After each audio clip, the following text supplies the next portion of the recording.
of the COVID-19 pandemic. So we didn't have the NGC. Our apologies, Moses. So today, we're having the NGC. What we're expecting from all of you is maximum contribution to the discussion. Say what you want to say here and today, but we're going to ensure that there is discipline in expressing our views. Now, in the run-up to this NGC, there are many things that have happened. There are many things that are said about the NGC. I can assure you, anything that is not prescribed by the Constitution of the ANC for the NGC is not going to happen here today. Thank you very much for you having come here. What we are going to do now, we'll start with the national anthem. Kusikelele Afrika, masipakame sonke. Areme kama utu.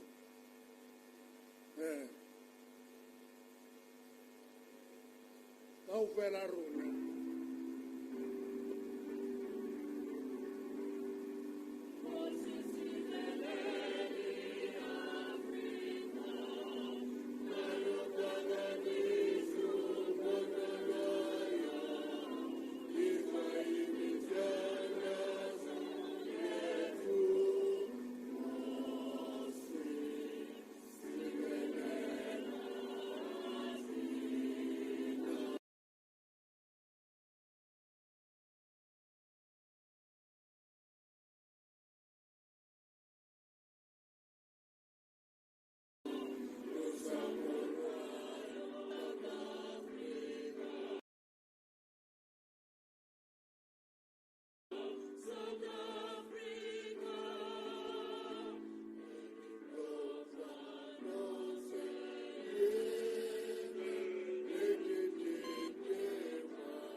On behalf of our Chaplain General,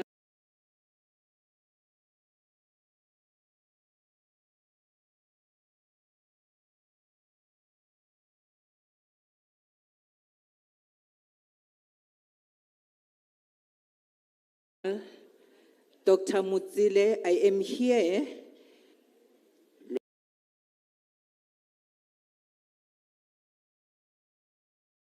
May we bow our heads. We come before you in many ways. We come before you in many names. Some they call you Allah. You in many ways. We come before you in many names. Some they call you Allah. Some they call you Vishnu. Some they call you Mudimo. Some they call you Mvelingange. Some they call you with 4 letters in the tetragrammaton that leads us to say to you, you are Yahweh. You are Jehovah, you are the Elohim. You are the El Shaddai. Some calls you Krishna, some they call you Prophet Muhammad. Some they call you Prophet Muhammad. Some they call you Jesus Christ. Some they call you Mudzimu. Some they call you Zimu.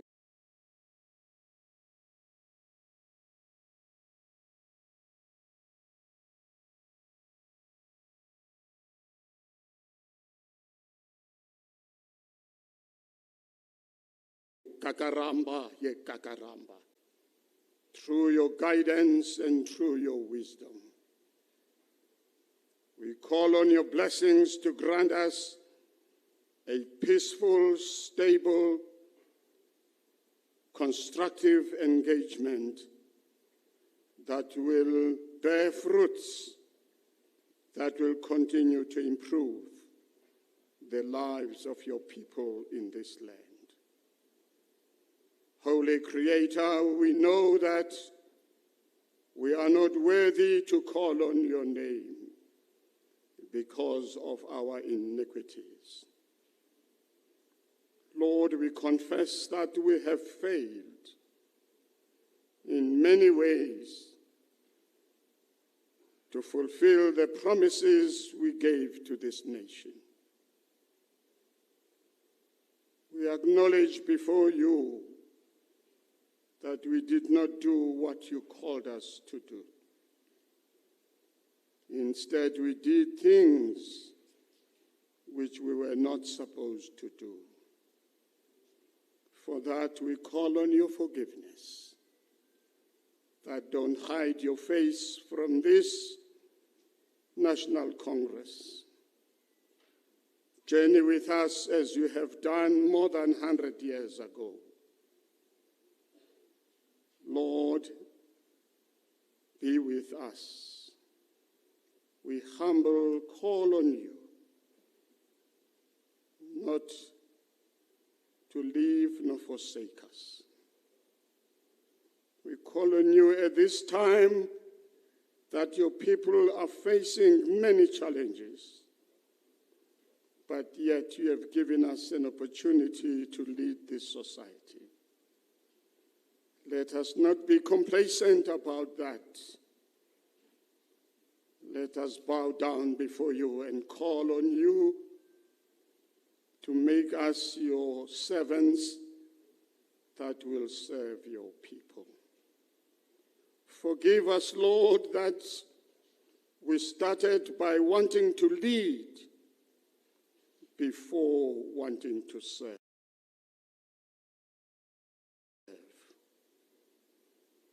Change our hearts in this NGC.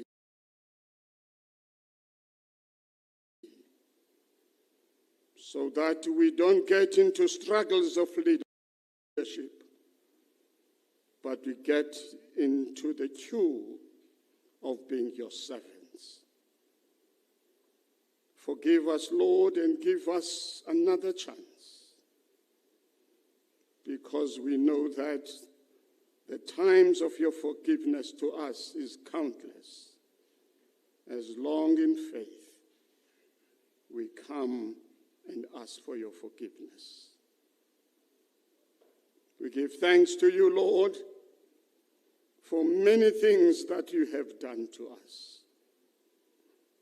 At the end of the sixth administration, you subjected this country in something that we will never forget. When for a period, this country was on a crossroad, when we did not know what will happen.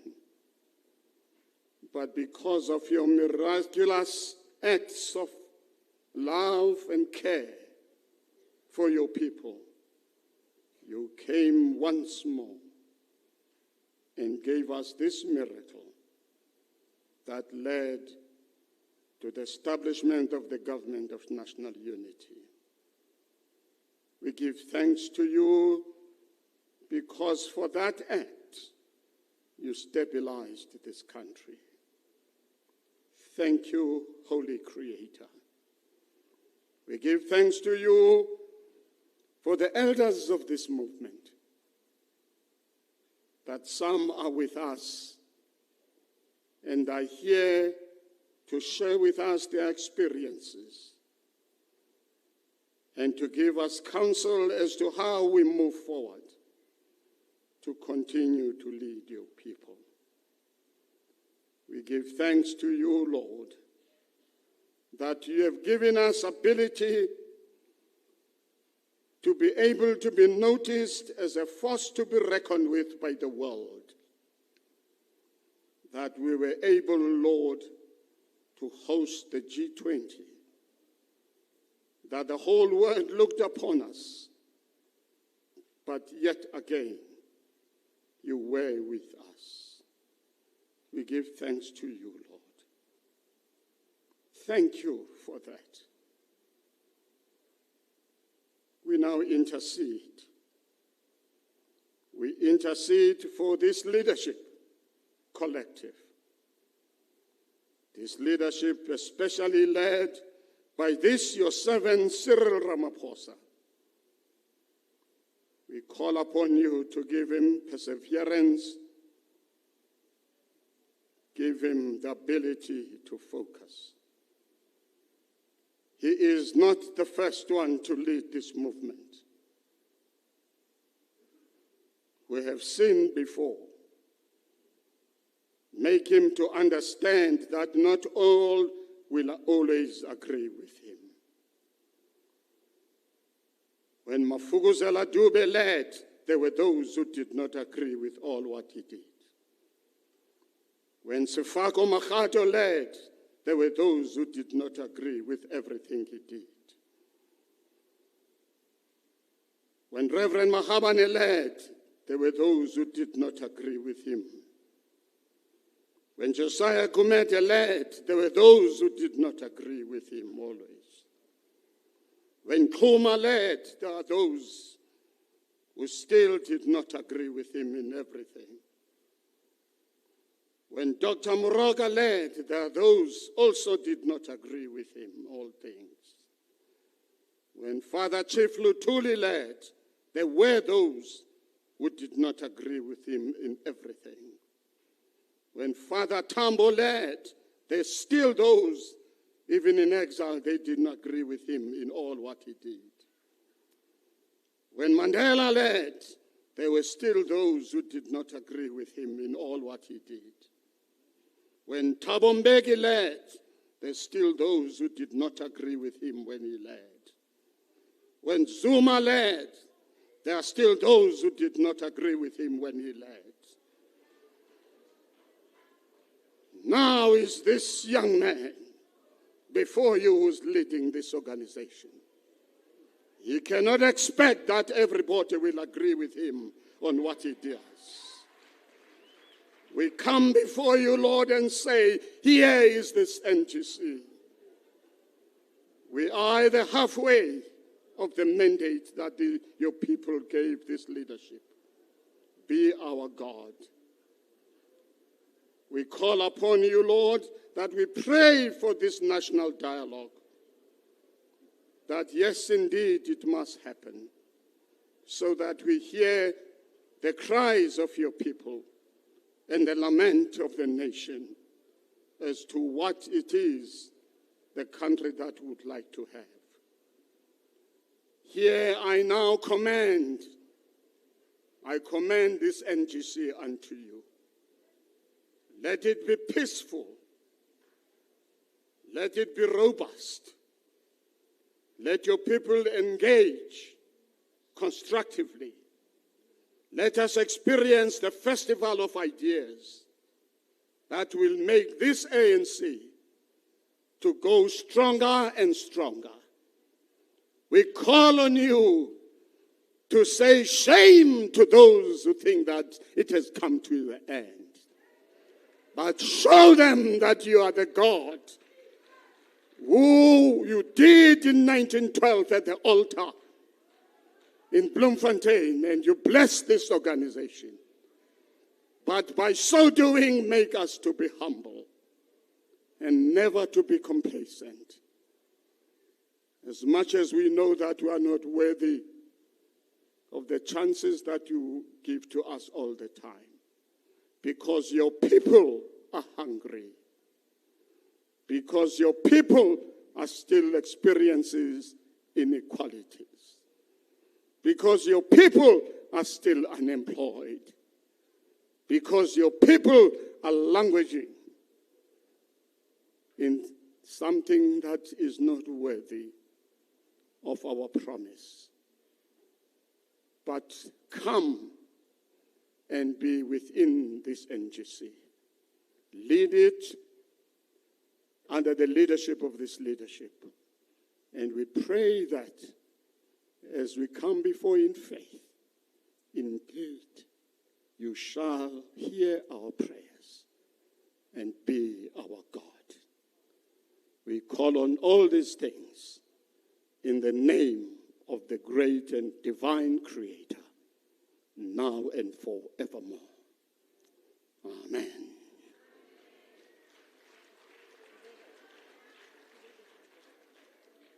We will now light the candle to remember the scourge that faces our nation. The scourge of gender-based violence, especially this time of 16 days of activism. We will be more calling on men to come and light these candles. As they come, they must carry the conviction that says, it will not happen in my name. As we invite the President and the members of the officials to come and join us to light these candles. We light the candles for the hope that in the name of the Creator we'll be able to deal with this scourge. I will also call the Mama Tolashe to come up, and we will participate in this ceremony.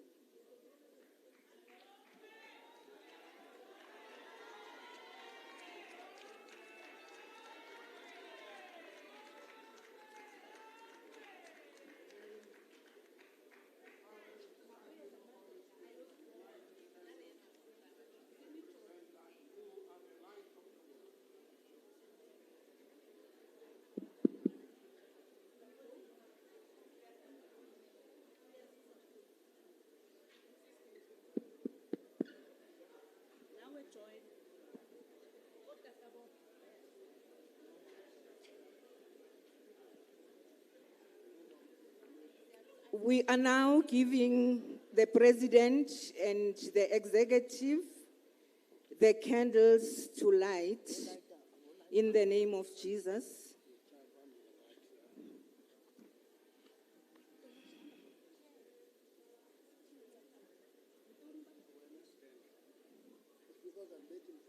The president of the Women's League, Umama Utolashe, is also here. Our deputy president, Utata Upol Mashatile, our secretary general, Utata Umbalula, our TG, Umama Uramuhupa, our first DSG, Umama Unomvula Mukonyane, our second DSG, Umama Uramuhupa, are also here. I also want to invite the president of the Veterans League to come forth, the president of the Youth League and the secretary of the Youth League to come forth.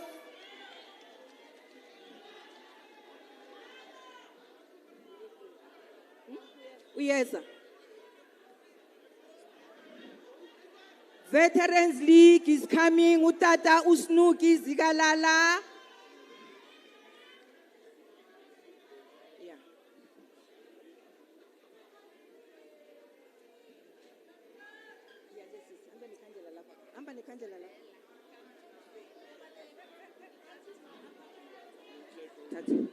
Thank you very much, the chaplain. Utata Usnuki Zigalala, the president of the Veterans League.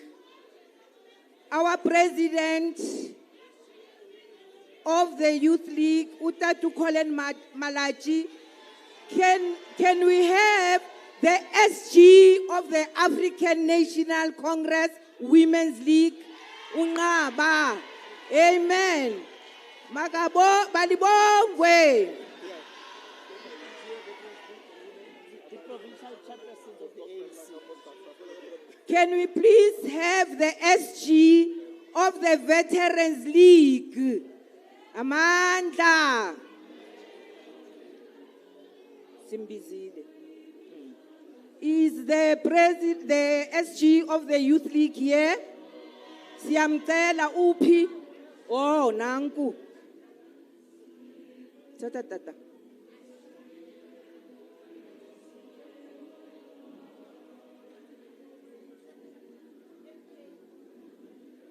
Amen. Amen.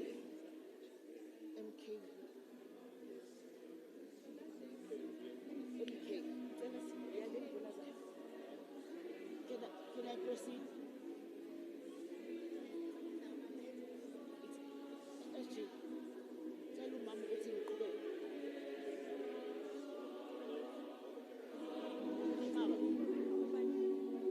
Can I proceed?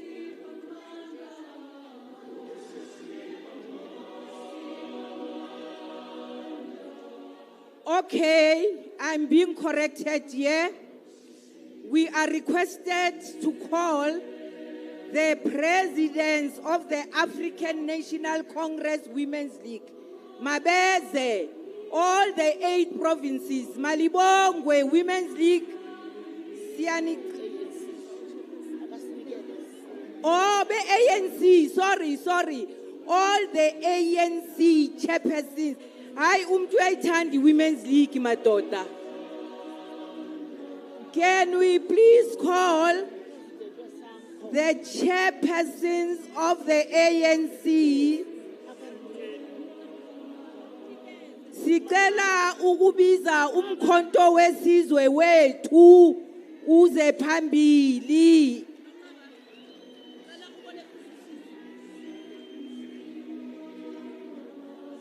Amen. Then I will give over to our president of the Women's League to take over. Thank you. Thank you very much to the chaplaincy of the African National Congress led by Bishop Meane. May you also please call the president of SANCO to come forward. The leader of Alliance Components Communist Party, the president of the COSATU that is here. nine provincial chairpersons of the African National Congress, can you please come forward? If you don't have time, can you make it a little bit snappy? All nine provincial chairpersons of the ANC, can you please come forward? The president of Sanko, the president of Kosatu, the leader of Umkhonto Sizwe. Comrades, can you please proceed now? To the national chairperson of the African National Congress, Comrade Gwede Mantashe, the officials of the ANC, the president of the ANC, Dada Matamela, the NEC members of the ANC, the leaders of the Mass Democratic Movement, our leaders and our partners, the excellencies that are here today, all the branches and the structures of the ANC in South Africa, Sanbonani, Dr. Mahana and the president of the ANC, indeed.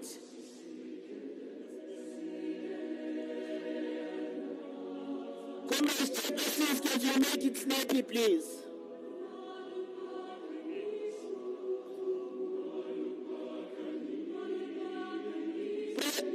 Provincial chairpersons of the ANC,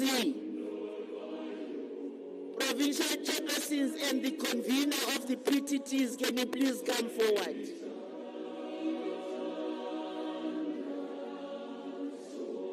The president of Sanko, the leader of the Communist Party,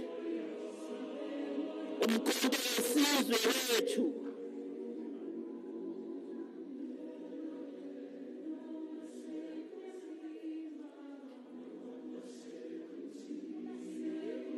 Can you all have our candles on the hand, please, comrades? Can you make it snappy? And we are now proceeding, comrades.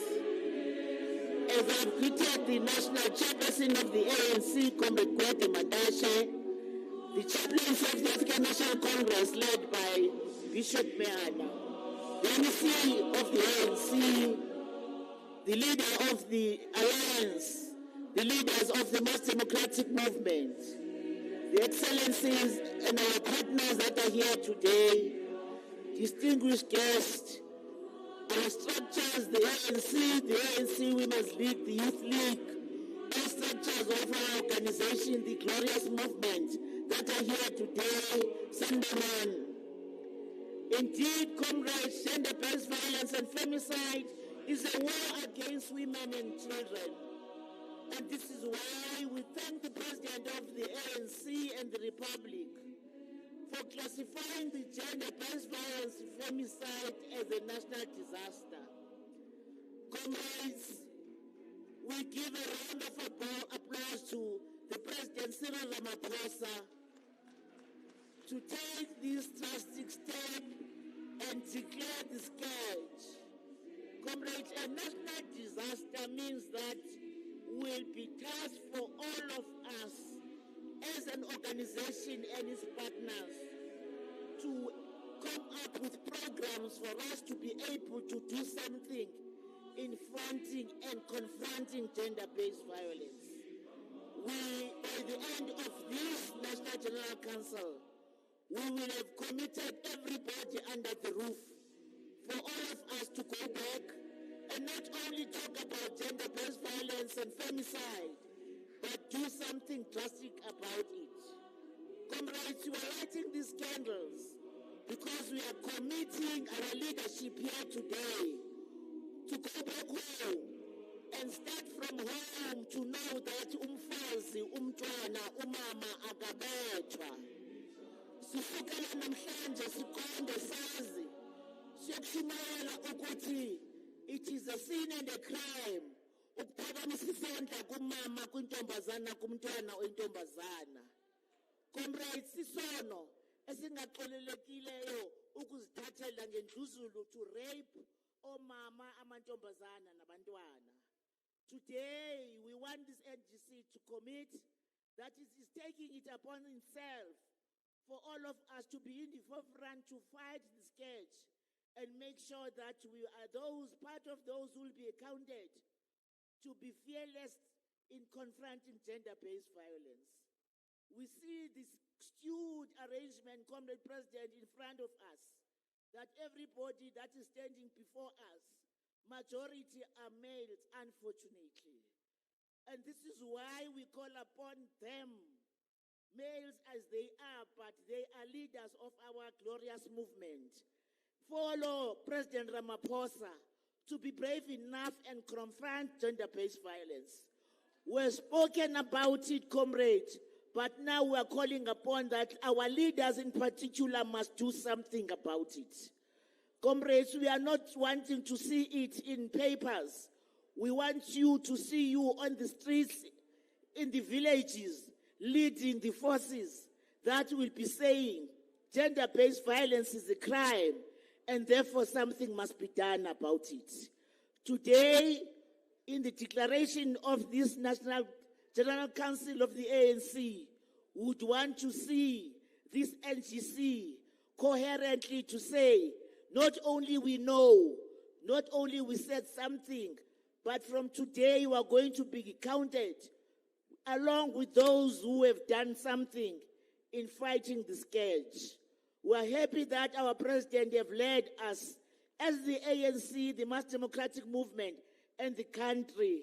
And now we are now expected to follow and make sure that we put in a contribution and a meaningful one, and that will make an impact in what we are facing, which is gender-based violence and femicide.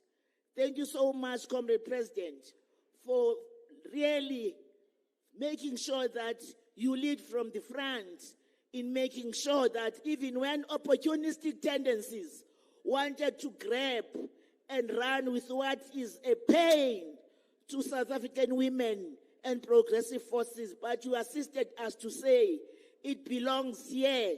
This is the family that knows that women have a right themselves to be part and parcel of this South Africa, and peace shall be the order of the day. Comrades, thank you so much for allowing us for this opportunity. By the 8th of March in 2026, we'll see all 9 provinces under your leadership, Matamela. These comrades that are standing in front of all of us, they will be consolidating their program in their respectful provinces, in doing something meaningful, in making sure that they are in the forefront to fight gender-based violence and femicide. In those few words, we thank the opportunity, national leadership, and our chaplainship. Kakhulu kakhulu, sibonga wena mongameli, ngobugxathu obubonakalisileyo ukuthi uphakamisa isandla ukhokhele ngaphambili uthi ilizwe lonke malihambe nawe lilwe indluzulwa yokuhlukunyezwa komama nabantwana. Gone are the days, comrades, when you are called by the name of the ANC, you will be allowed to embark of gender-based violence. We are calling upon all of us to make sure that now we change the gear and make sure that we all do something about it. I thank you very much, Chair.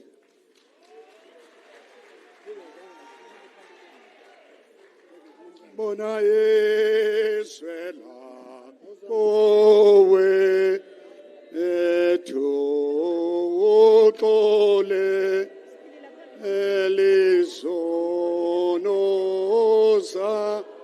alo ngaito bingomboya akoze uzewose sapo.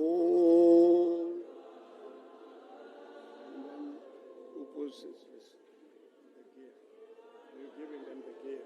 Yes. Thank you. Purple.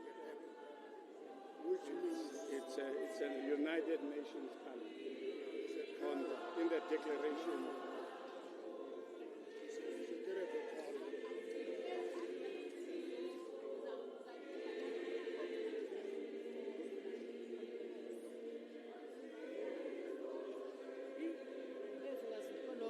They are now being given the color that has been declared by the United Nations. Thank you very much.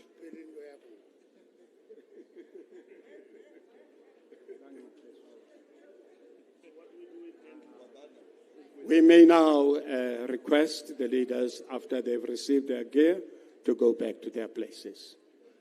And we switch off our candles. Thank you very much. We switch it.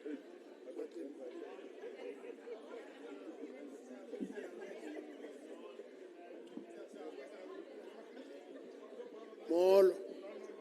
No.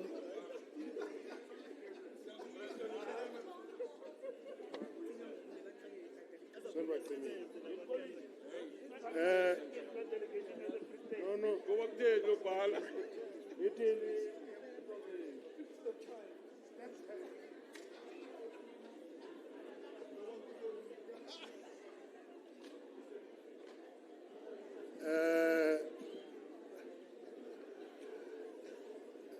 Comrades,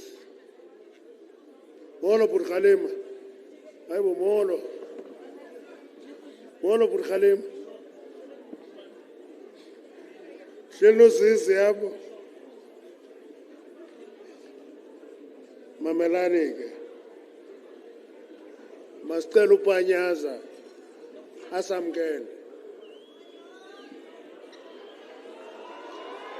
Panyaza. Ope. Samkele mfondini. Samkele mfondini. Amandla. Viva the African National Congress. Viva. Long live the undying spirit of Comrade Rikwala. Long live. Ripilele President Ramaphosa. Ripilele President Ramaphosa. Ripilele.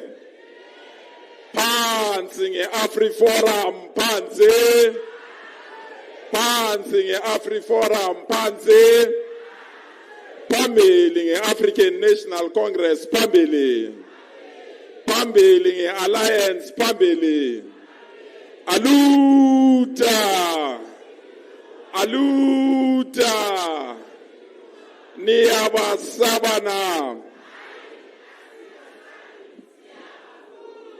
Thank you so much, National Chair. Let me take this opportunity to appreciate His Excellency President Cyril Ramaphosa and all former presidents of our movement and our country. I want to acknowledge members of the National Executive Committee of the African National Congress and our leagues, all our alliance partners present, the leadership of Umkhonto weSizwe Liberation War veterans, and all our international guests, chaplain, and representative of various religious movements, fellow delegates. On behalf of our structures in Gauteng, in particular our branches, and the Provincial Alliance structure, and the broad mass democratic movement in Gauteng, we feel truly honored to welcome you to the province that is the custodian of the mortal remains of our leaders. It is here that we are taking care of Comrade Oliver Tambo.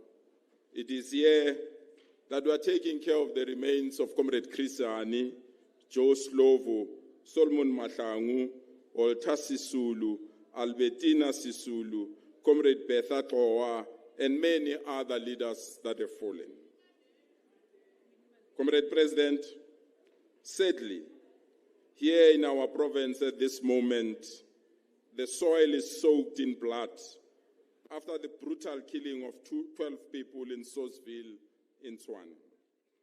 We also had the brutal killing of Witness D in Brakpan and the killing of the chairperson of the Alexander Taxi Association. 2 weeks ago, the principal and the clerk at the school in Enxiweni were also brutally killed in our school premises. We come to you, President, to request that we send a very strong message to criminals. Their time is over and they must leave us.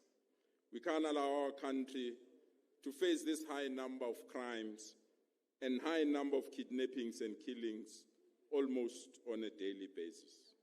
As we join our women and our children in rejecting those that continue to kill them, we also want to urge that criminals must now stop killing our people. Comrade President, we also gather here to plan for the future. If we are not careful about this future, the children and the youth that need to own this future might not be there, as majority of our children are going through difficulties of drugs. These drugs are killing our children and are killing our youth. And we need to put an end to this because they stand a better chance to wipe up an entire nation. Comrades, as we welcome you here, let this NGC be the real turning point for the glorious movement of our people and the continent. As we welcome you here, we do so, knowing very well that the 5th National General Council of the ANC will be characterized by debates and discussions that will once more cement the role of the ANC as the parliament of the people. Like we did, Comrade President, with G20 delegates, we remain proud and ready to lay the red carpet for all of you, the delegates of the 5th NGC of the ANC. It was in 1987 in Arusha, in Tanzania, when President O.R. Tambo said, and I quote, "Millions of our people are committed to carry out the task of freeing themselves. What they require of us, their liberation movement, is that we organize, we mobilize, and we lead them into a continuous assault on the apartheid regime," end of quote. We hope this is the same spirit that will prevail in this NGC. Once more, comrades, we wholeheartedly, on behalf of the provincial task team of the ANC, welcome you home here in Gauteng. Asina mona, asina nzondo, siyayidumisa i-ANC. You are all welcome, comrades. Thank you.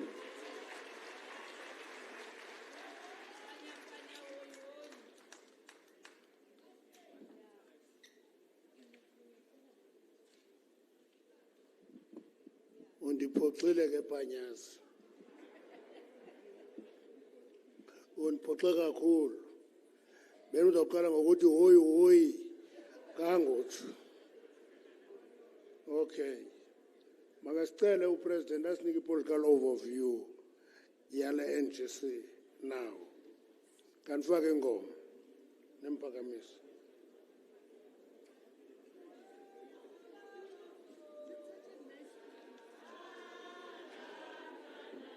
Yekala zabalazo wakalwa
Mandla.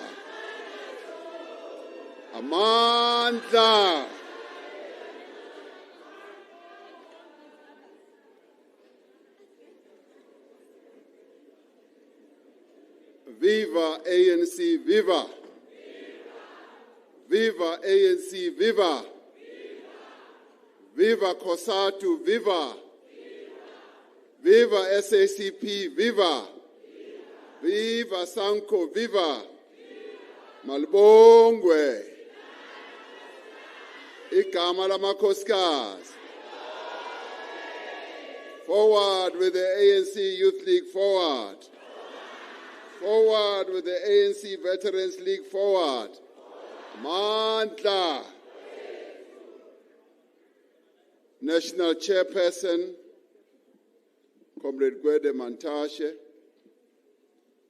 members of the National Executive Committee of the ANC, Siaparangwe, Mayor Sophie de Bruyn,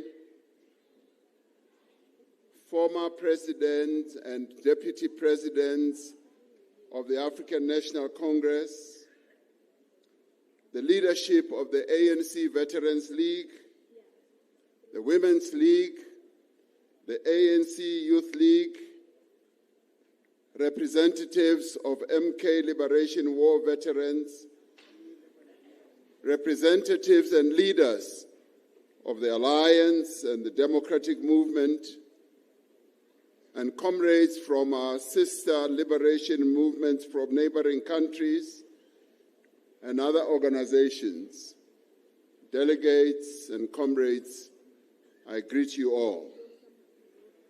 It is indeed an honor to present the political report to the 5th National General Council of the African National Congress.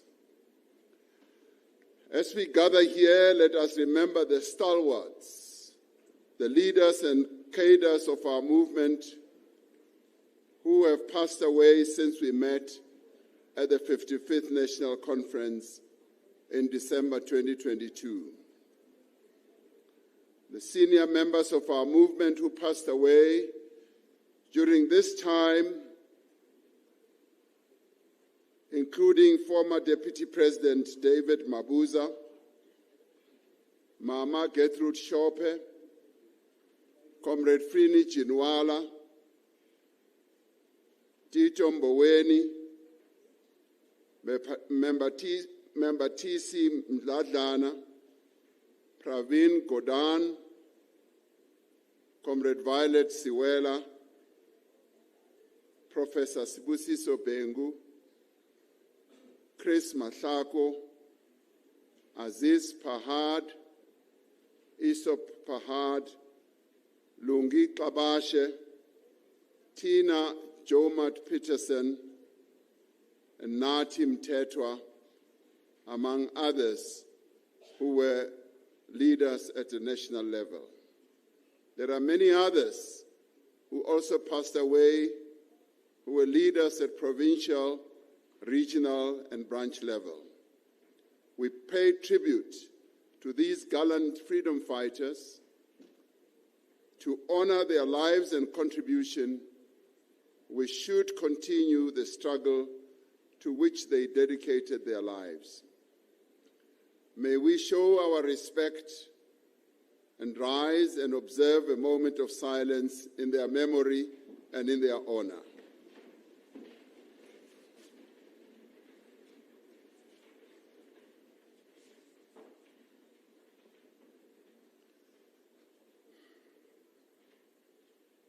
Thank you, comrades.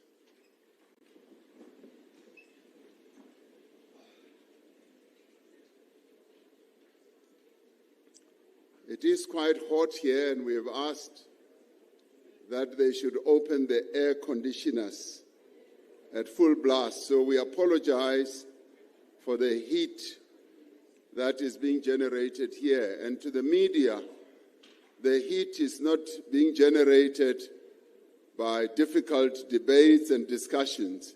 It's just the inability of the air conditioners to work at full blast. Comrades, this year marks the 70th anniversary of the Freedom Charter, which declared that our country would not grow and our people would not prosper until all of us live in a united, non-racial, non-sexist, democratic and prosperous South Africa. The fulfillment of the aspirations set out in the Freedom Charter remains the central objective of the National Democratic Revolution. The NEC declared on 8th January this year as the year of renewal to make the ANC a more effective instrument of the people to achieve the vision of the Freedom Charter, that the people shall govern, the people shall share in the country's wealth.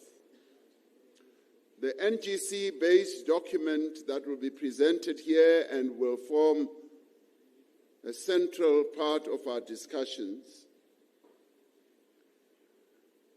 to this NEG further summarizes the vision of the National Democratic Revolution correctly as being the creation of the National Democratic Society with the following attributes: a united, capable, and ethical developmental state based on the will of the people, regardless of race, sex, belief, language, ethnicity, or geography, incorporating representative, participatory, and deliberative elements so that the people shall govern. Another attribute is about improving quality of life for all through access to affordable, quality basic services, equal rights and human dignity, and broad opportunities for every citizen.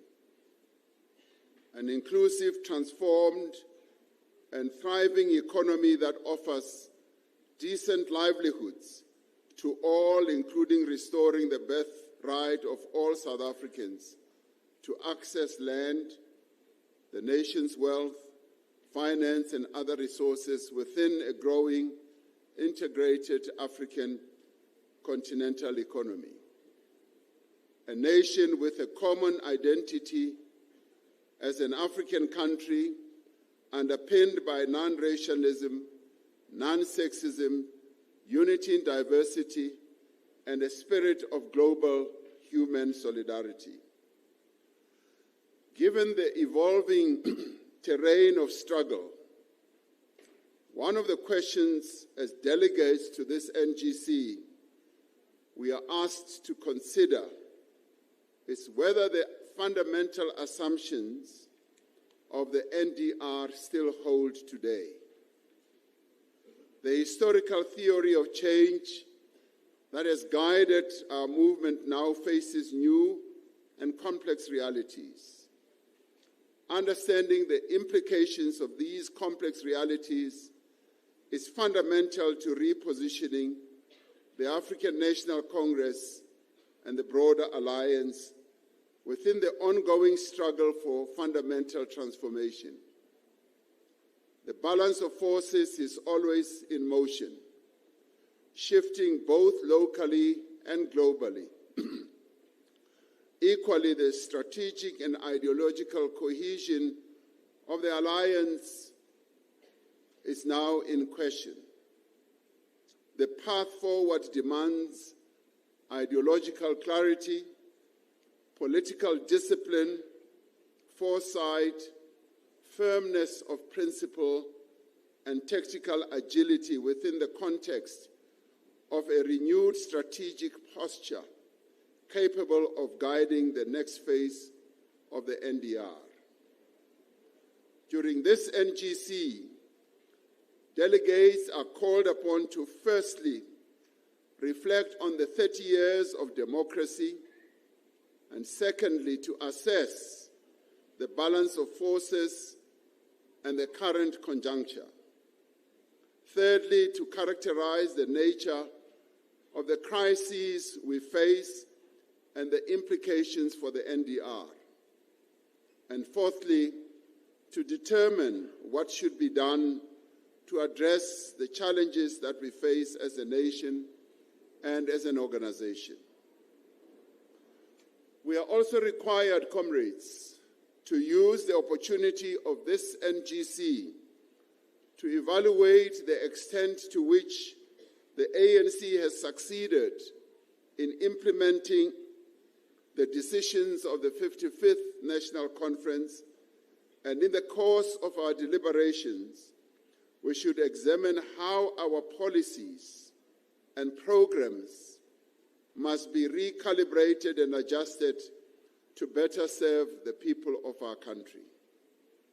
More importantly, the theme of our NGC asks delegates to interrogate how the ANC must be united, how it should be strengthened and renewed to respond to the challenges and opportunities of our time.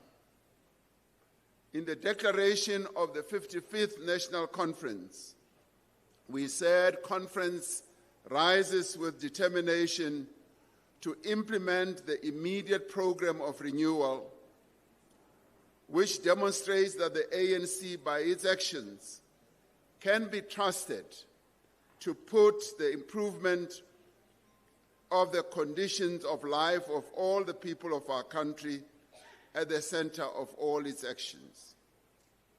The conference made the fundamental point that for the ANC to be successful in transforming our country, in advancing the national democratic revolution, it must embark on a journey of thoroughgoing renewal.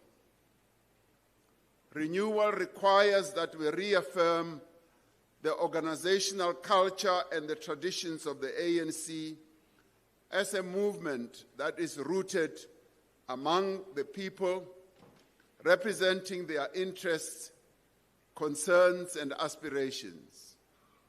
We require a renewal of values and ethics. We need to deal decisively with the scourge of corruption and unacceptable conduct. And we must forge a cadreship that is imbued with a militant, principled, and fighting spirit. We should also focus more attention on the implementation of our decisions. For the lack of the implementation of our decisions is a disease that we must rid our organizations and structures, including our government, of. The ANC must be united around the values and the principles of our movement. Enhancing the quality of membership and leadership is key to the renewal of the ANC, as was stated by the NEC in the January 8th statement.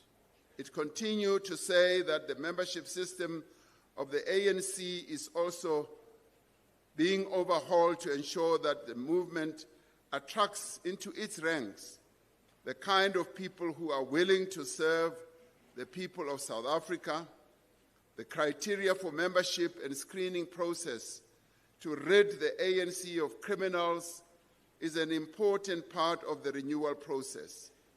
This includes tightening and enforcing the leadership election processes. A renewed ANC must enforce discipline in the ranks of our membership. As renewal gains momentum, those whose conduct conflicts with our values and principles, the criminals, the corrupt, the careerists, extortionists, and factionalists, and those who actively work against the organization should find themselves outside of the African National Congress. The NEC in the January 8th statement was firm in stating that the renewal of the ANC must be reflected in our everyday behavior as members of the African National Congress, on how we conduct ourselves, including what we post either against each other or about the African National Congress on social media. The NEC in the statement said, "Let us be known for excellence, for ethics, for humility, for hard work, and for competence." Enhancing the quality of membership and leadership is key to the renewal of the ANC. In fulfillment of the mandate of the 55th National Conference, the NEC has gone ahead to implement a number of the decisions which will be clearly reported by the Secretary General when he gives the midterm report. But amongst others, we've proceeded to implement clear accountability mechanisms to tie leadership to expectations, measurable performance, and consistent reporting. To foster a culture of ethics and integrity, the NEC has continued to strengthen the terms of reference of the Integrity Commission and introduced a compulsory course on ethics and integrity in the political education curriculum. The O.R. Tambo School of Leadership continues to effectively implement conference decisions on enhancing and deepening and broadening political education in the ANC. We should applaud the leadership of the O.R. Tambo Leadership School. The membership system was overhauled to ensure that the movement attracts into its ranks the kind of people who are willing to serve the people of South Africa. Much more work needs to be done to ensure that we attract those people who are ethical and who are prepared to serve the people of our country. As we noted in the January 8th statement, we have said that the central issue that we need to focus on is to ensure that all ANC structures must be grounded in the communities where they are located. The conference took resolutions on how to strengthen ANC branches to be more grounded amongst our people and to develop programs of action to respond to community concerns and better serve our people. Recruitment, induction, and cadre development are fundamental components of renewal. The ANC must not only draw into its ranks the best and most advanced within society, but as we are doing with the OR School of Leadership, must actively strengthen political education. At the same time, every ANC member bears a personal responsibility to develop their own understanding of the policies and programs of their movement. On coming to the alliance, the Revolutionary and Strategic Alliance grew out of struggle, out of a shared commitment to the liberation of the oppressed masses of our people. The unity of the alliance remains critical for the successful pursuit of the NDR, especially in these times when progressive ideas and values are under constant attack. Comrade O.R. Tambo's words still resonate. Ours is not merely a paper alliance created at conference tables.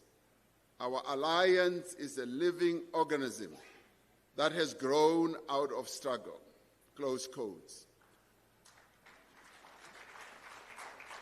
The 55th National Conference directed the NEC to conclude discussions with our alliance partners on the issue of reconfiguration of the alliance. This year, we joined our alliance partner in celebrating the 40th anniversary of COSATU, which has carried forward the tradition of militant trade unionism throughout its existence.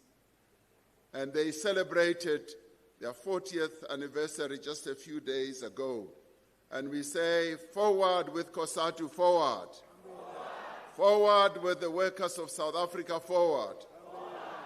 We pledge as the ANC to stand side by side with COSATU and its various unions to protect and advance the interests of the workers of South Africa.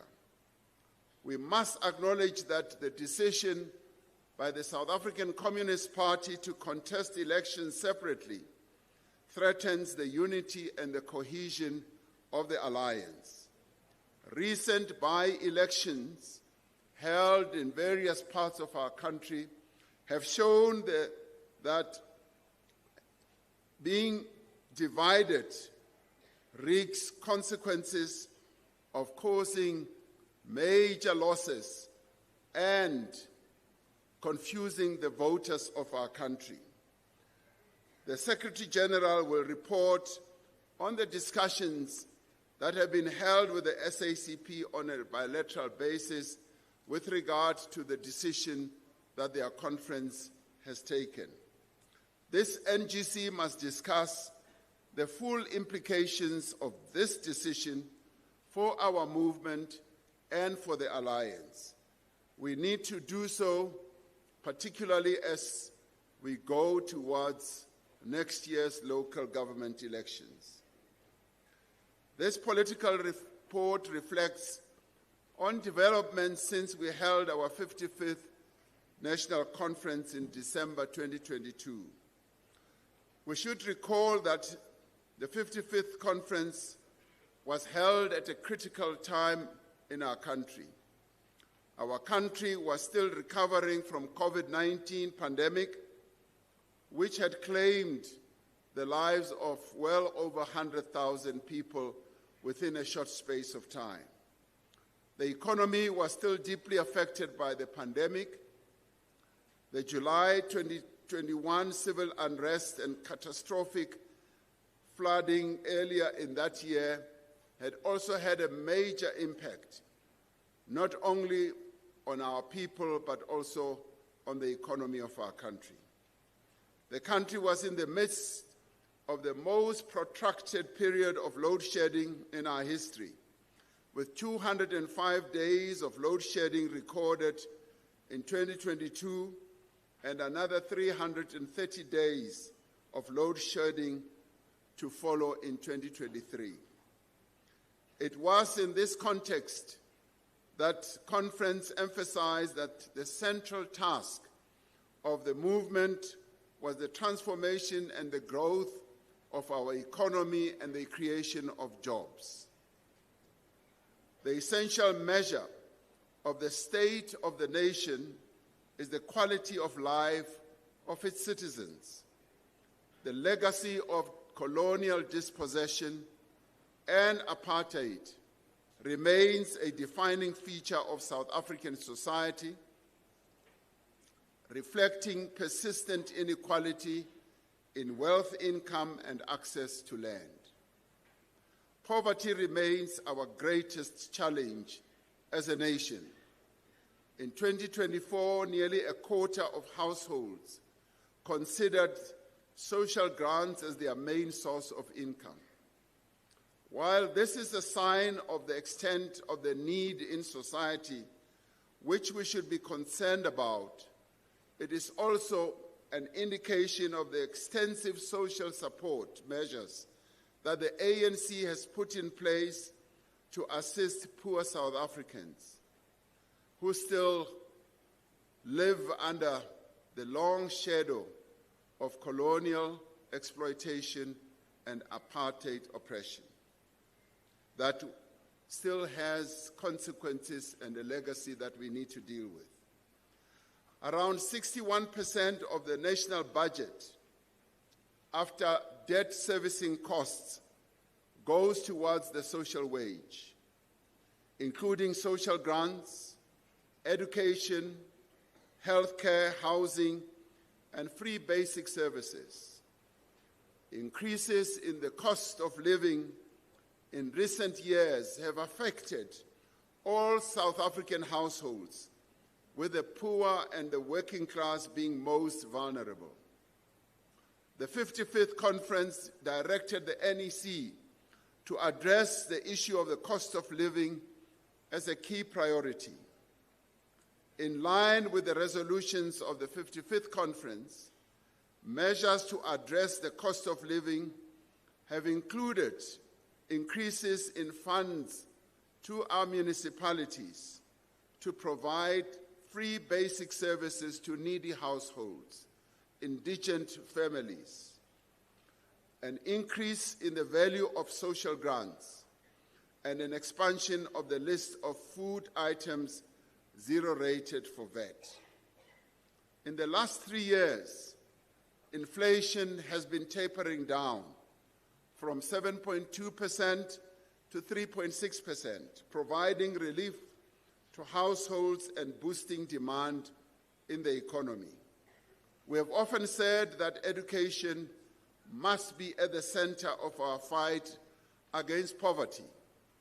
We have seen a steady progress in improving our educational outcomes. Last year, our learners at grade 12 level achieved an 87 matric pass rate, the highest ever recorded in our democratic history, which is quite phenomenal. Through NSFAS, we are supporting over 800,000 university and TVET college students.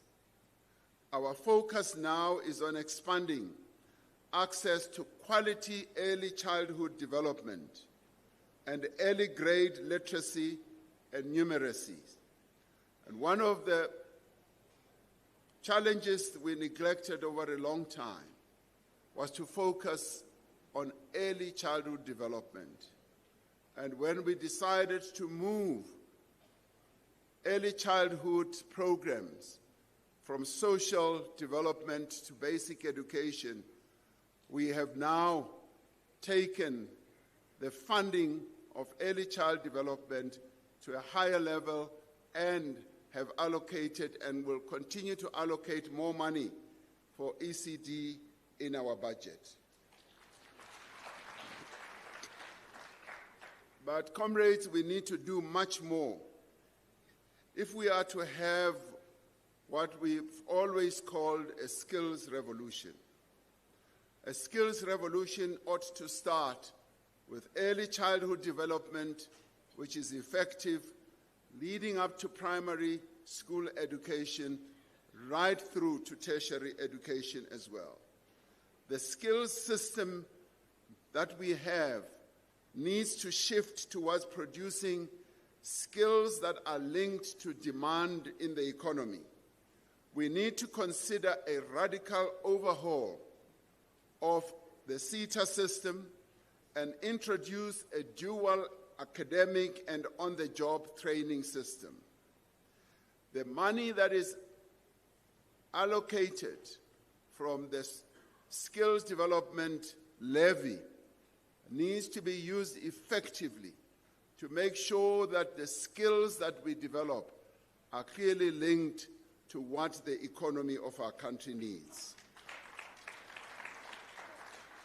In 2024, we achieved a milestone on the path towards affordable and accessible quality health care with the passage of the National Health Insurance Act. Once implemented, the NHI will ensure that all people have equal access to health care regardless of their ability to pay. And the NHI will be implemented, much as we are facing a number of challenges from various stakeholders about its implementation. In preparation for the NHI and to address severe challenges in our health system, government is directing resources towards hiring more doctors, more nurses and health professionals, permanent employment of community health workers, and the purchase of new equipment. It is simply a joy when we even travel to rural clinics and hospitals and find that they are beginning to be provided with the latest high-tech health equipment deep in our rural areas. And this is the advancement that we want to see continuing.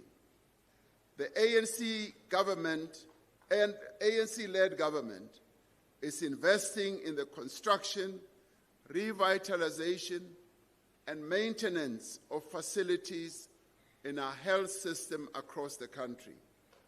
One of the great achievements of successive ANC administrations is the massive extension of access to basic services such as electricity, water, sanitation, and refuse removal. Since democracy, access to electricity for lighting increased from 58% to now 95%. This is a phenomenal achievement we should be pleased with. Access to piped water inside houses or yards increased from 61% to over 82%. In just over the last decade, the percentage of households in formal dwellings increased from 65% to 88%. This was in a period when the total number of households in the country grew by 3.4%, a million rather. However, many communities continue to experience problems with reliability and the quality of the services, basic services. The number of households experiencing water and electricity interruptions has increased significantly in recent years. Much of the decline is due to the weaknesses in local government, including governance lapses, poor financial management, inadequate infrastructure, maintenance, and the lack of skills. Work is underway to strengthen our municipalities to improve the delivery of basic services.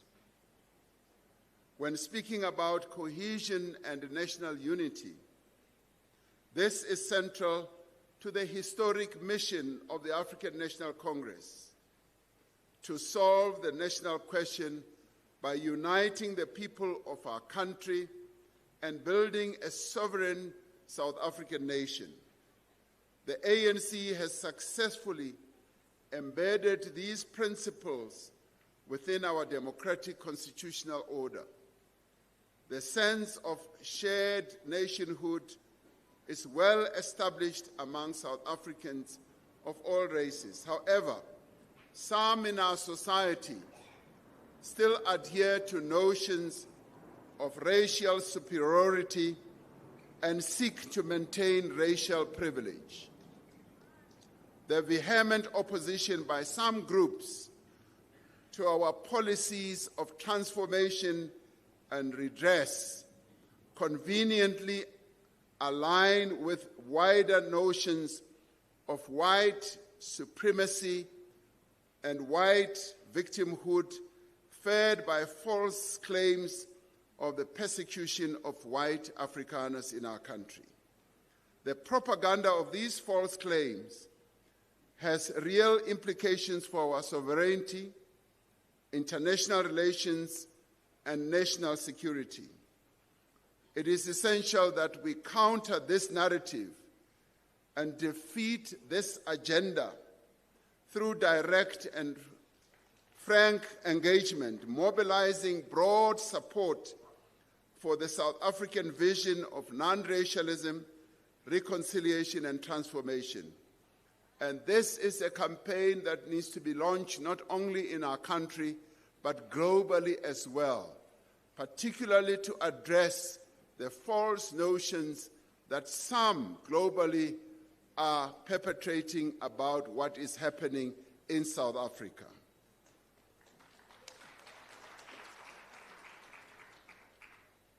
On the other important issue of fostering national unity and cohesion,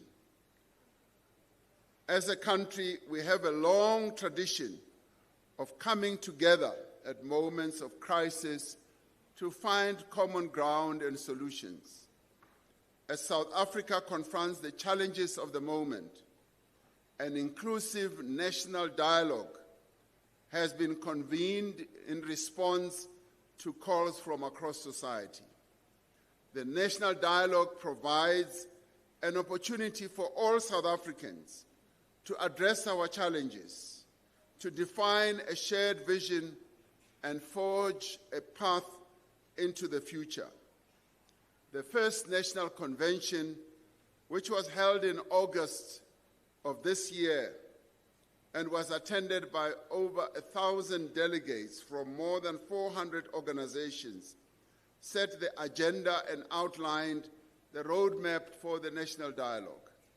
The Eminent Persons Group, who are the champions and guarantors of the dialogue's integrity, have received inputs and nominations from civil society and are finalizing the governance structures, the operational structures and processes that will guide the national processes. In the coming year, thousands of public dialogues will take place in wards of our country. The national dialogue should produce a social compact that is widely inclusive, that has broad support in society, and that will guide the country forward along a common path. On the issue of governance, elections, and accountability, our country held its 7th election on the 29th of May 2024. The election reaffirmed that democracy is entrenched, it is robust, and it is enduring in South Africa.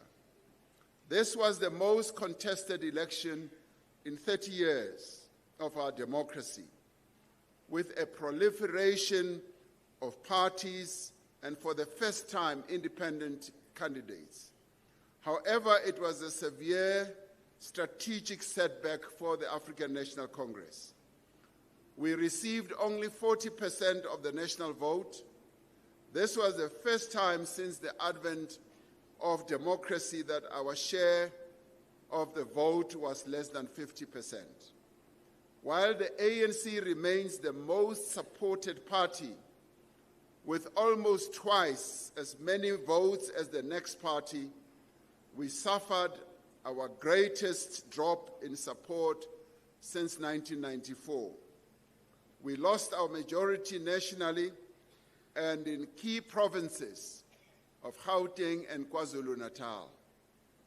Among other things, the drop in support can be linked to the emergence of the MK party, the dissatisfaction of our people with unemployment and lackluster economic growth, service delivery challenges, and anger and perceptions of widespread corruption, but also the weaknesses in our own structures, which we clearly saw with a weak election campaign that could have been a lot better had our structures been stronger.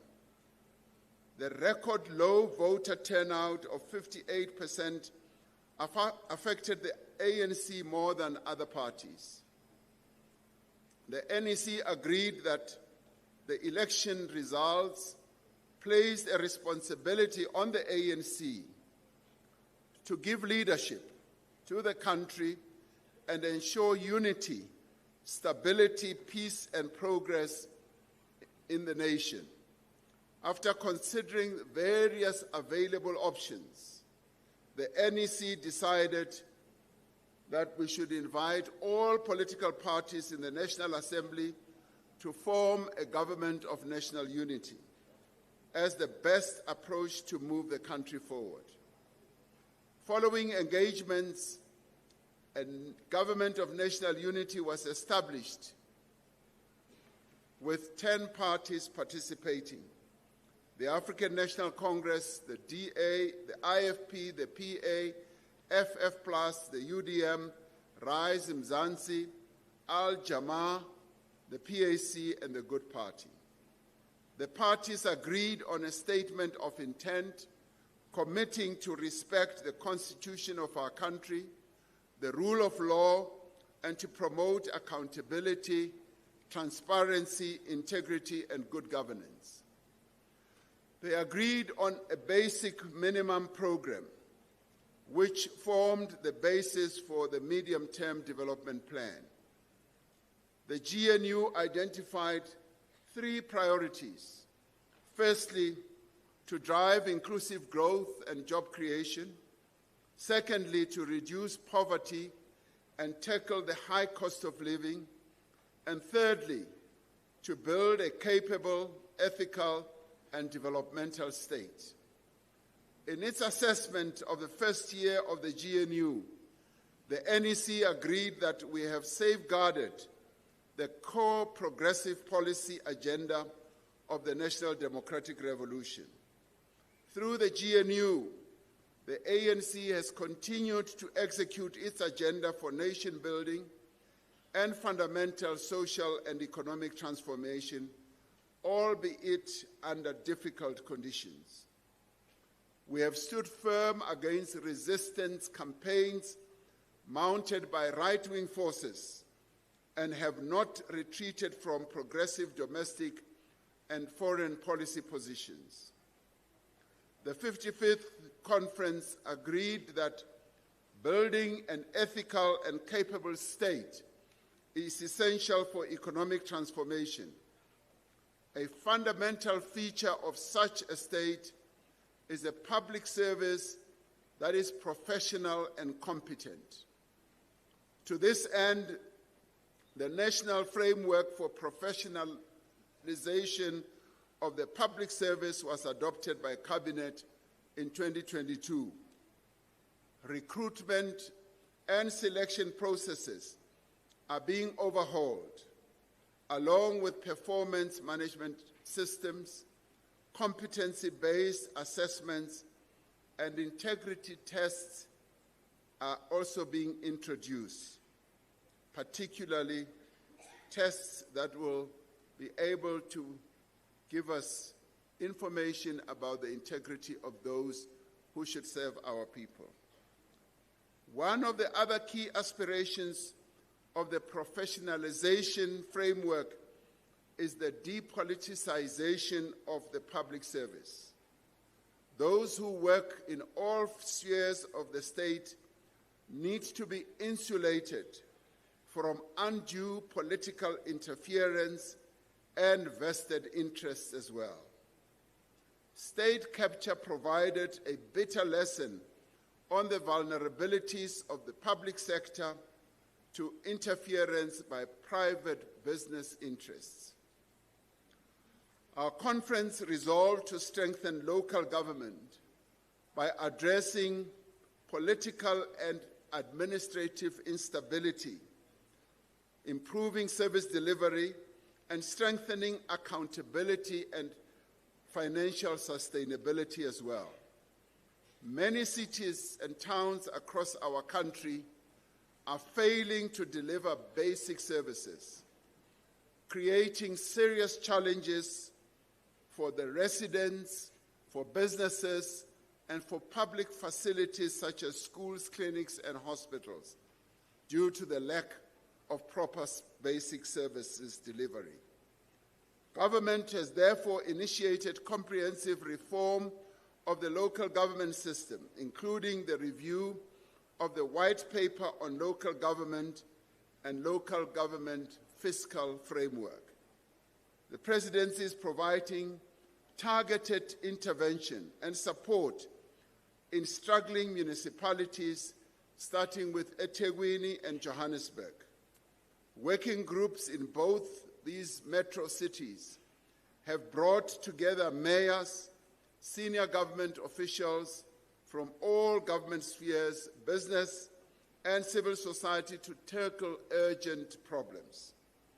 The district development model continues to enhance efficiency by having the three spheres of government, including other key stakeholders, aligning planning, budgeting, and implementation to reduce fragmentation, duplication, and wastage. We are committed to continue working with our traditional leaders to ensure that they can play their essential role in promoting sustainable and inclusive economic development while being custodians of heritage, culture, and traditional values. To address widespread misconduct and corruption, the public procurement system needs substantive reform. The Auditor General reports that much of the corruption that they unravel in their reports is embedded in our procurement system. The National Treasury is preparing for implementation of the Public Procurement Act, which will introduce a new framework and establish a public procurement office. We need to ensure that procurement is used as an instrument to build Black and women-owned companies that produce the products and provide services that government needs.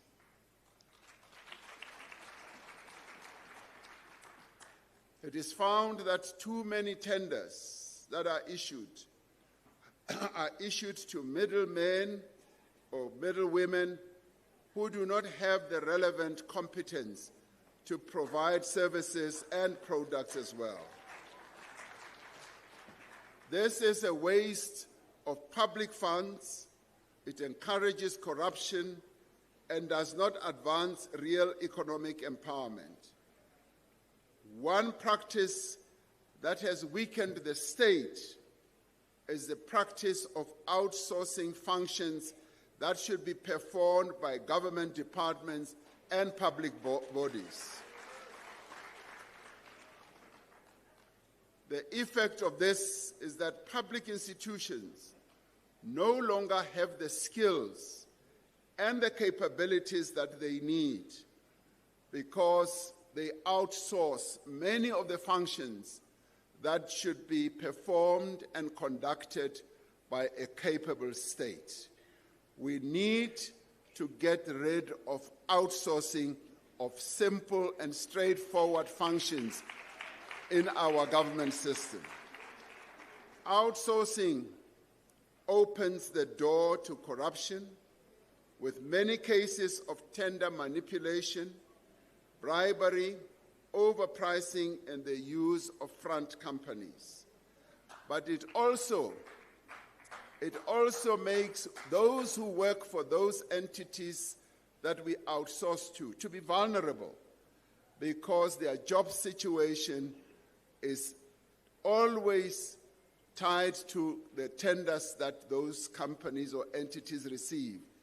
Once the tender comes to an end, they become unemployed. We therefore need to give dignity to our people by making sure that they gather good skills and they have permanence in their employment through our work in the public sector. The ANC should act to end the practice of outsourcing core functions of the state. The capacity of the state to perform these functions needs to be rebuilt. The 55th conference observed that South Africa needs rapid, inclusive growth to create jobs.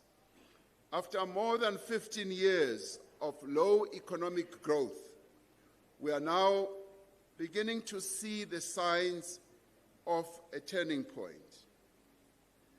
Much as some, even within our ranks, say this is a delusion, it isn't a delusion. The most recent projections from the National Treasury show that we can achieve much higher growth over the next 5 years if we implement our policy commitments.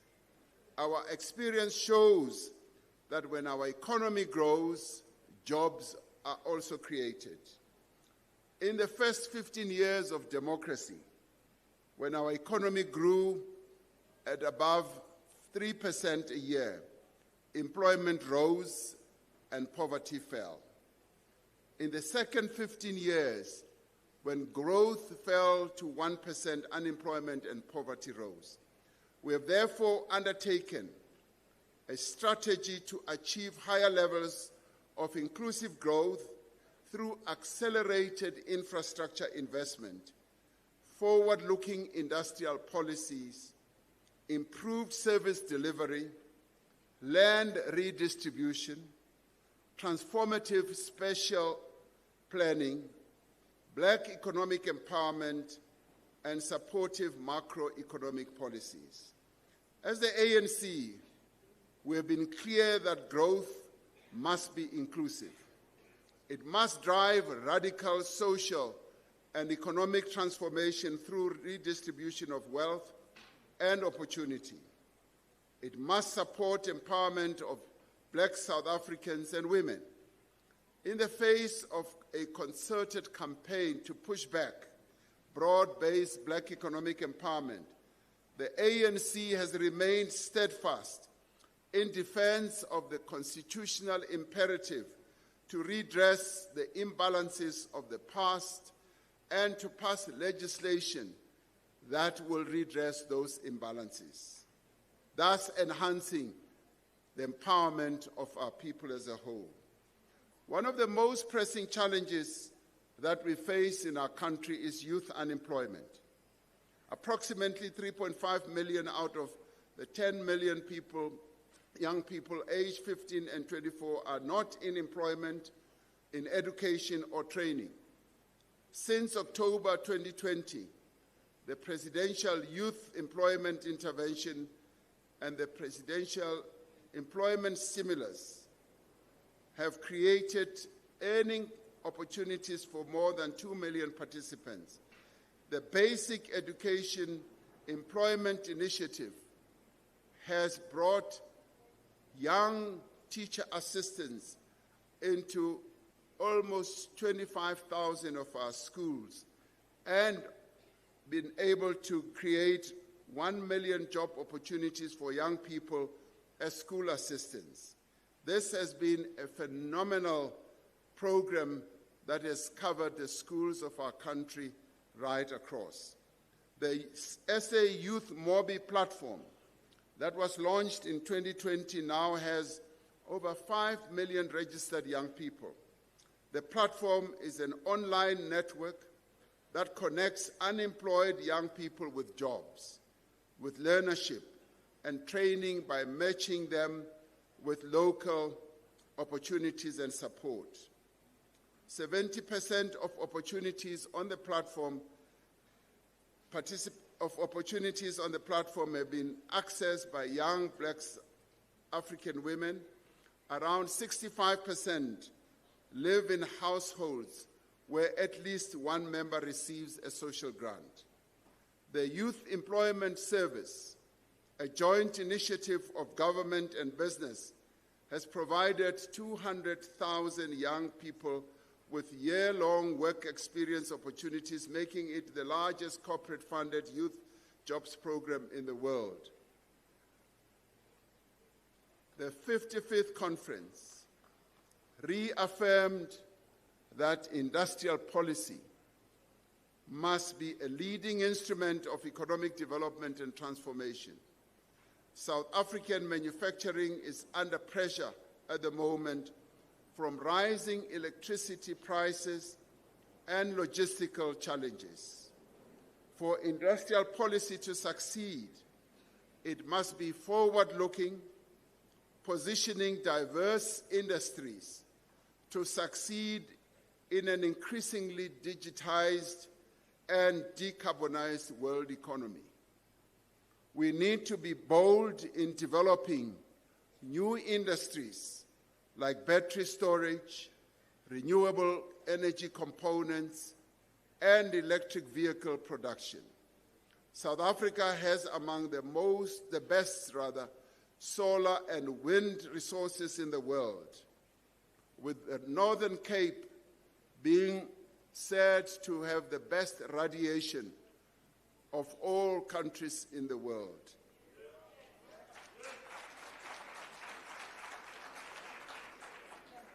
Yes, it does, including Comrade Zamani, having a town which is called Hotazel, meaning that it is as hot as hell in Hotazel.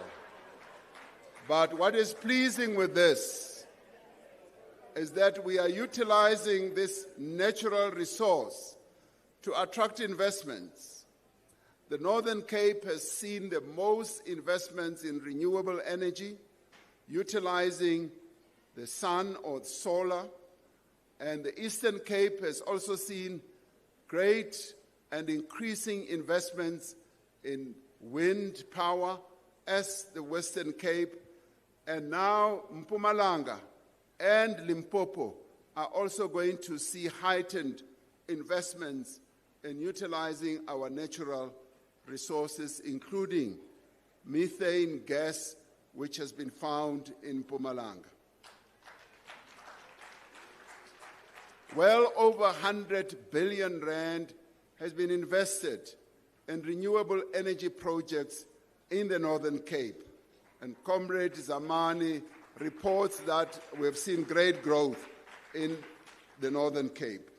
Industrial expansion requires efficient, reliable, and competitive network industries.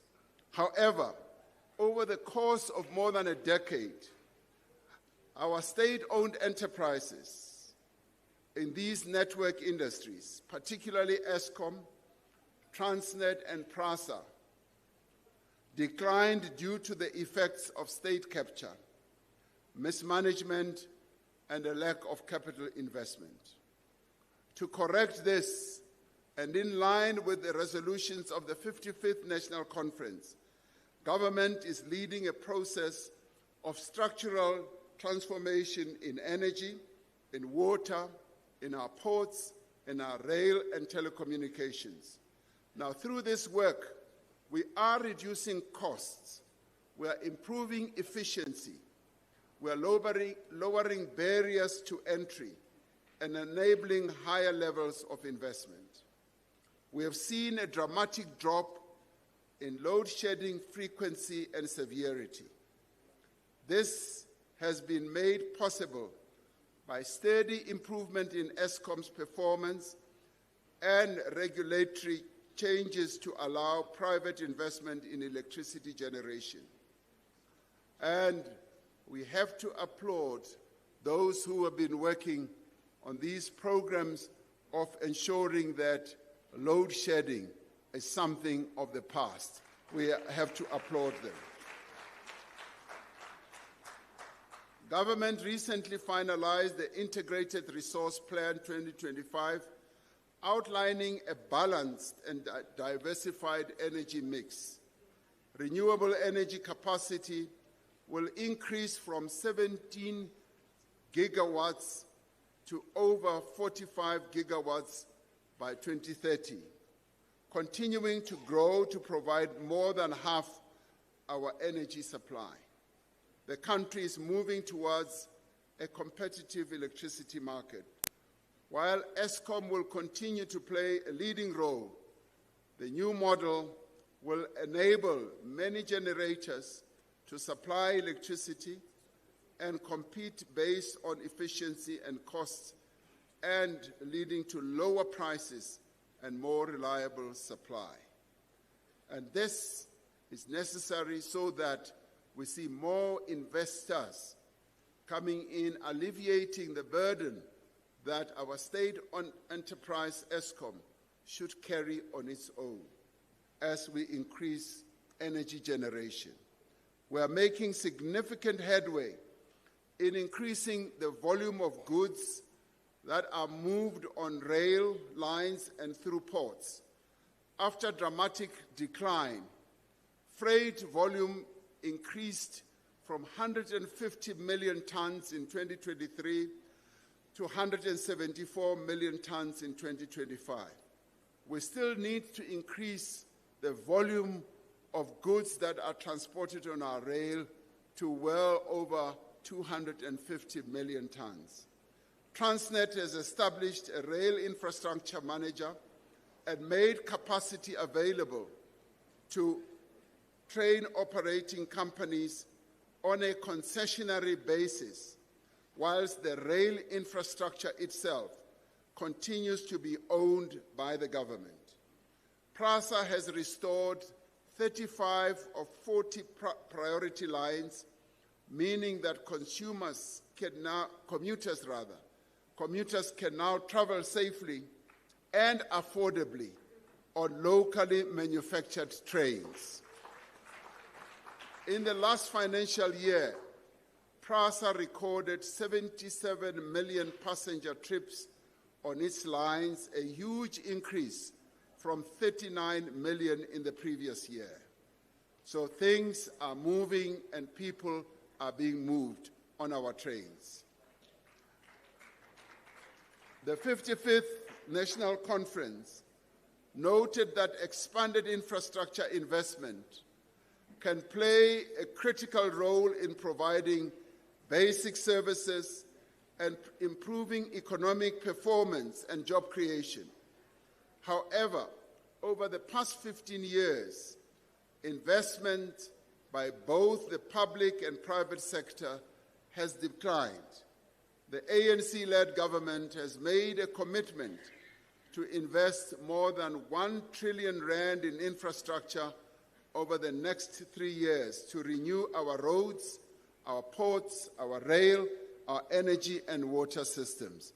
This is the largest amount ever budgeted for infrastructure development in the history of our democracy. This will increase our gross fixed capital investment, which has been in decline over a number of years. Government has also allocated an additional 54 billion rand to fix water and electricity infrastructure in the 8 metros linked to institutional and financial challenges. We must use our infrastructure build to maintain maintenance programs, to create platforms for black industrialists, for workers, for small businesses and marginalized communities in urban and rural areas. We must ensure that it assists us in localizing production of critical inputs such as steel and promotes processing and beneficiation of our rich mineral endowment. Disruptions to the global trading system are threatening South African exports. Like most other countries, South Africa had punitive unilateral tariffs imposed on it by the United States of America earlier this year. Our government is continuing to engage the United States in negotiations to reach a trade agreement that benefits both countries. At the same time, we have had to accelerate the diversification of our export markets. South Africa continues to play a leading role in supporting the implementation of the African Continental Free Trade Area to grow South Africa's exports to the rest of the continent. We've had thoroughgoing discussions with a number of companies that do business in the rest of our continent, and our cooperation with them will be enhanced. While we strengthen the resilience of our export industries, we need to continue to advocate for an international trade regime that is fair, equitable, and rules-based. Land reform remains one of the most urgent tasks of the National Democratic Revolution. Some economists estimate that almost 25% of all land previously owned by white landowners has been restored, redistributed, and moved to state ownership. But there is still a greater hunger for land, and much work still needs to be done to give effect to the constitutional requirement that all citizens must be able to gain access to land on an equitable basis.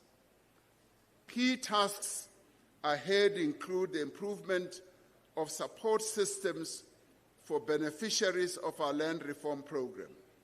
We need to accelerate the processing of outstanding restitution claims and resolve disputes more efficiently. Equally important is addressing urban land reform, as most South Africans now live in cities where access to well-located land and housing remains deeply unequal. As directed by the 55th Conference, the ANC-led government has continued to maintain macroeconomic stability and coordinate fiscal and monetary policy to support inclusive growth. Sound management of public finances is essential. A critical challenge in recent years has been the rising public debt, with more than 20% of tax revenues spent on debt servicing payments. Important progress is underway in reducing corruption, wasteful spending. However, cutting spending across the board carries significant social and economic costs. Instead, we need to reduce spending on inefficient programs and increase spending on programs with the greatest impact amongst our people, such as infrastructure investment, while maintaining social assistance to poor and working-class households. The measures that we are taking to strengthen public finances is creating a shift in public sentiment and investment. Over recent weeks, our sovereign credit rating has been upgraded. We have been removed from the FATF grey list. Interest rates on government bonds have decreased, and our currency has also strengthened.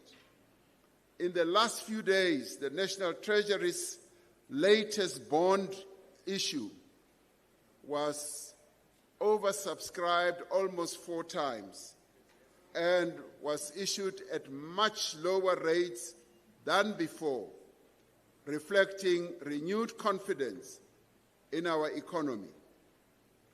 Some leading business people have said that due to the measures that we are taking, the South African economy has turned the corner after more than a decade of decline due to state capture, the COVID pandemic, the 2021 civil unrest, and the devastating floods of 2022, and weaknesses in government execution.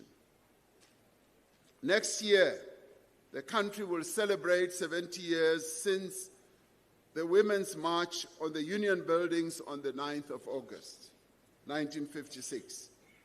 We will recall the courage as well as the determination of the women of our country in standing up not only to the apartheid government, but to laws, practices, and attitudes that prevented South African women from realizing their rights. We are fortunate today to have Comrade Sophie de Bruyn amongst us, who is a Isitwalandwe, who participated in that march.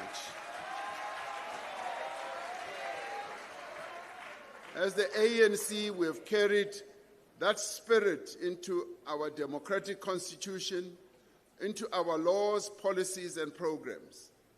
This year, the world marked the 30th anniversary of the Beijing Platform for Action on Women's Rights and Gender Equality.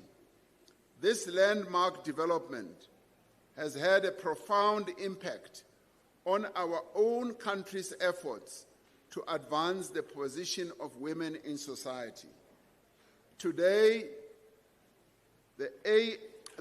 South Africa ranks second. I repeat this. South Africa ranks second out of G20 countries in terms of women representation in parliament.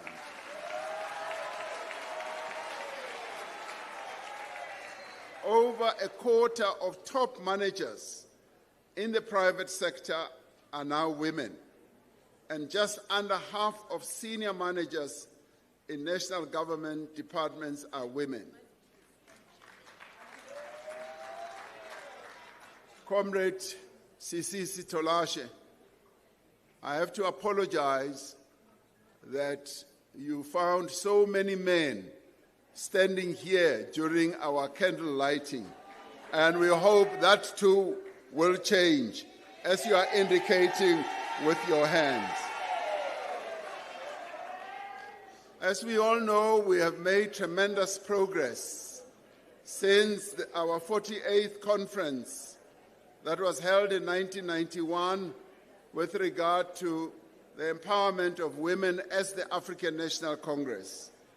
Government has made, and I think we should applaud the ANC Women's League for continuing to champion the cause of women in our organization.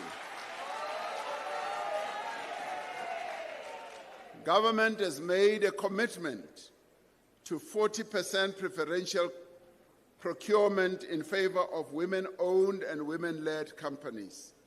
At present, only 16% of government procurement spend goes to women-owned companies, while a further 25% goes to companies that are partially women-owned. We will increase this. This demonstrates clear progress in advancing the position of women in the economy of our country and in public life since the advent of democracy. However, it also shows that we have much further to go until we acquire and achieve gender equality. We are at the midpoint of implementing the National Strategic Plan on Gender-Based Violence and Femicide. Yet violence against women and children continues unabated. While we can point to progress in responding to instances of gender-based violence, our greatest challenge is prevention. On the 20th of November this year, government classified gender-based violence and femicide as a national disaster.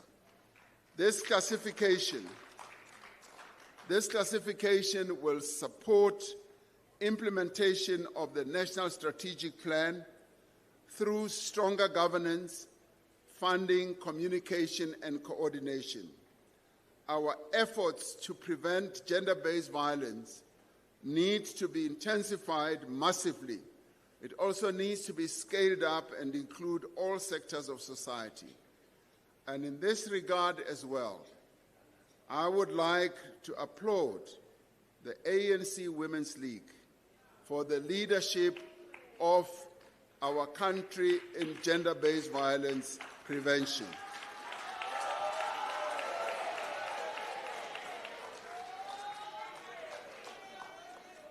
Comrades, crime and violence continues to take a toll on our society.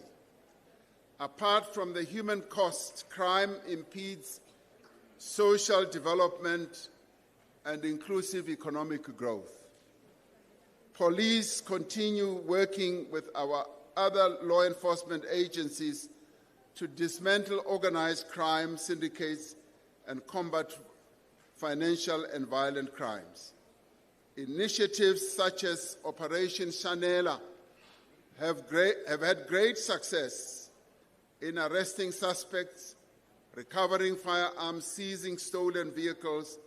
The South African Police Service has increased its intake of new personnel, including into units like public order policing and detective services. While the country has recorded a decline in some crime categories, we have seen a rise in extortion, kidnapping, and illegal mining. In response, the establishment of a multidisciplinary economic infrastructure task team in 20 hotspots has led to several breakthroughs. Involvement and mobilization of communities is critical to the fight against crime. Significant effort and resources have been directed towards reviving community policing forums.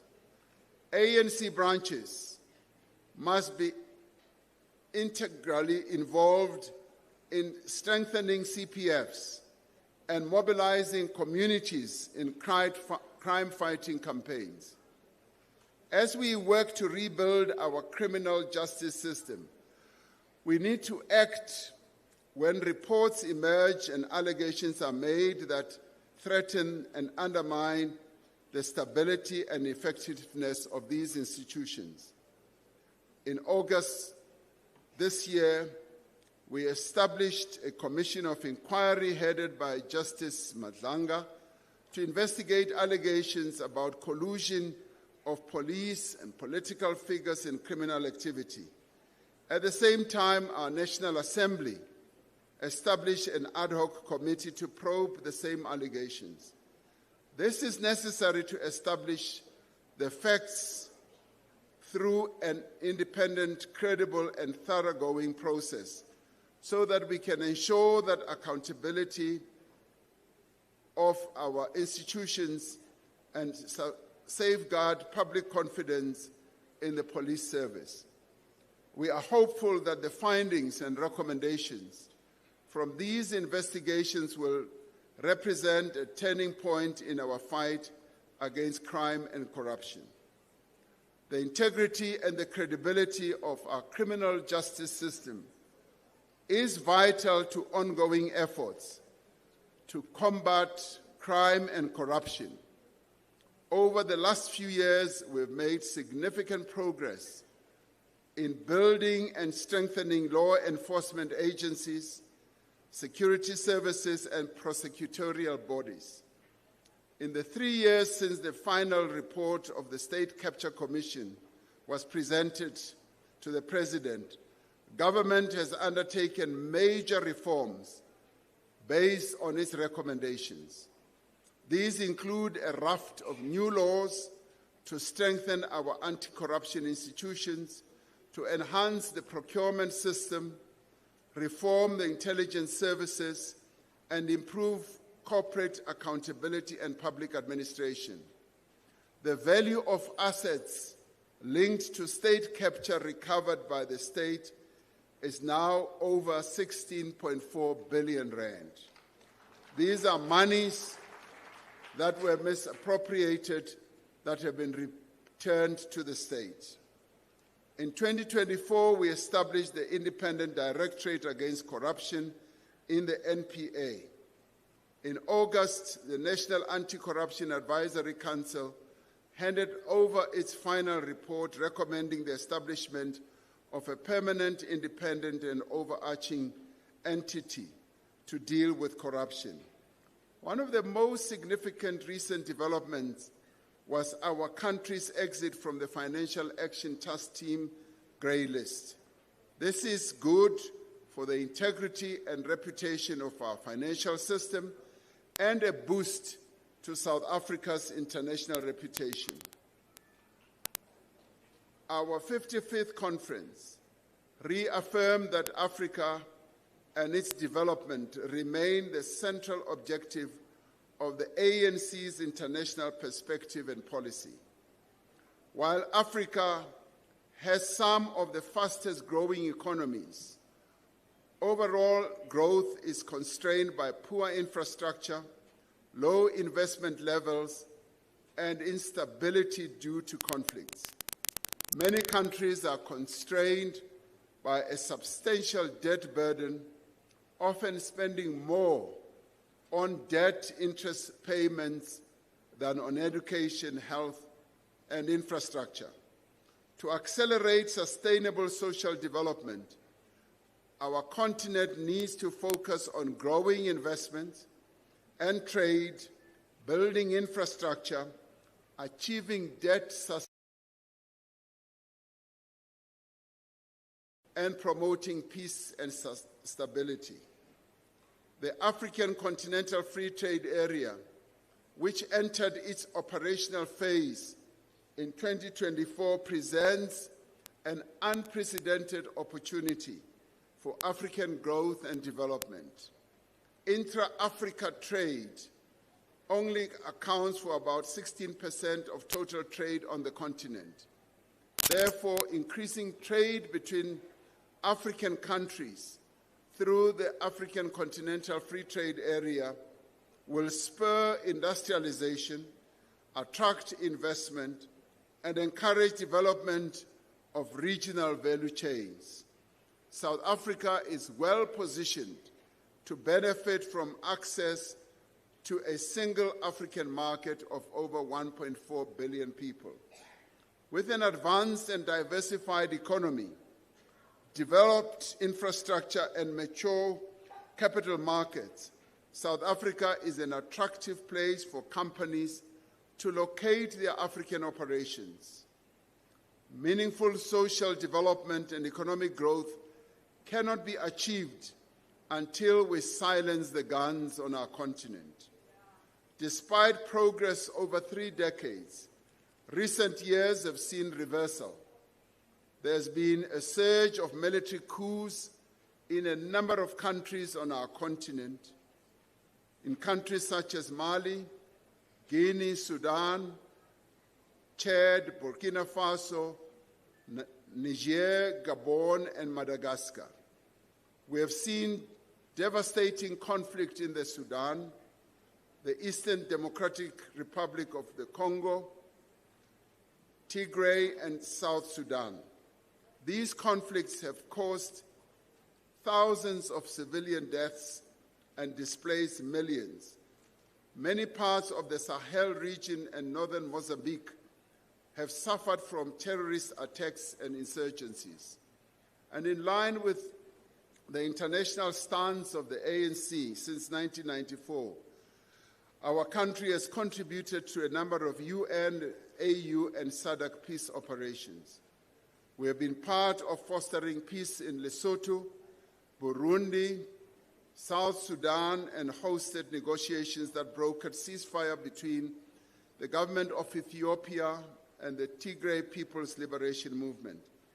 We must be concerned that the struggle of the people of Western Sahara for self-determination has been set back by the recent UN Security Council resolution, which strongly endorsed Morocco's autonomy plan as the most feasible solution, shifting away from past UN positions on a referendum on self-determination.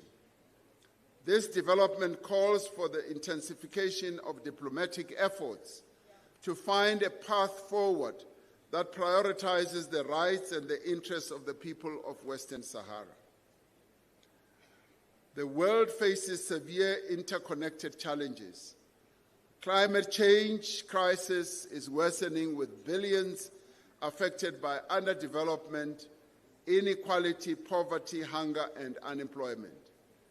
Economic growth remains subdued globally, with many nations burdened by unsustainable debt levels. The global balance of forces is shifting in different and sometimes contradictory ways. The economic and political rise of the global South countries is upending long-established power relations, and these changes are occurring amidst unpredictable and disruptive actions of a new U.S. administration creating uncertainty and volatility. As a movement and as South Africa, our engagement in international relations aims to promote our country's national interests and protect our sovereignty and constitutional order.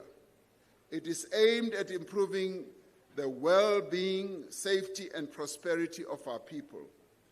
Through the G20, the BRICS, and non-aligned movement, various UN platforms, our country is making an important contribution towards an international order that is more inclusive, that is more just, stable, and peaceful.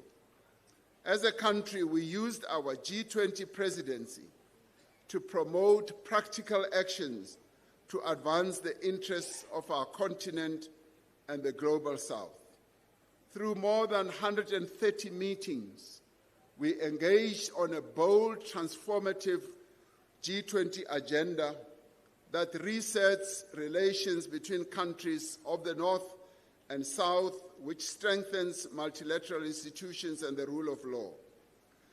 All key agreements at the G20 Leaders Summit are important for the well-being and development of the people of our country and our continent and the world. From actions agreed on debt sustainability to just transition finance, from critical minerals to international finance architecture, the G20 outcomes provide important support for our efforts to grow and transform our economy and create jobs. I have, in a national address, thanked the people of South Africa for the manner in which all of us were able to have a very successful G20. I now thank you as members of the ANC. I particularly want to thank our government officials, our ministers, but also more particularly those who were at the center of hosting the G20, which was our Minister of International Relations and Cooperation and our Minister of Finance. But I also want to applaud our comrades in Johannesburg for making sure that they embarked on a thoroughgoing process of cleaning up the city. Comrade Dada Morero, who I continue to phone every day, was able to assure me that we will have a successful G20. So I say thank you to Johannesburg as well. Well done. South Africa continues, comrades, to play an important role in promoting peace on our continent and far afield. And in this regard, the atrocities committed by Israel against the people of Gaza prompted our government to argue before the International Court of Justice that the State of Israel was in violation of the obligations under the Genocide Convention.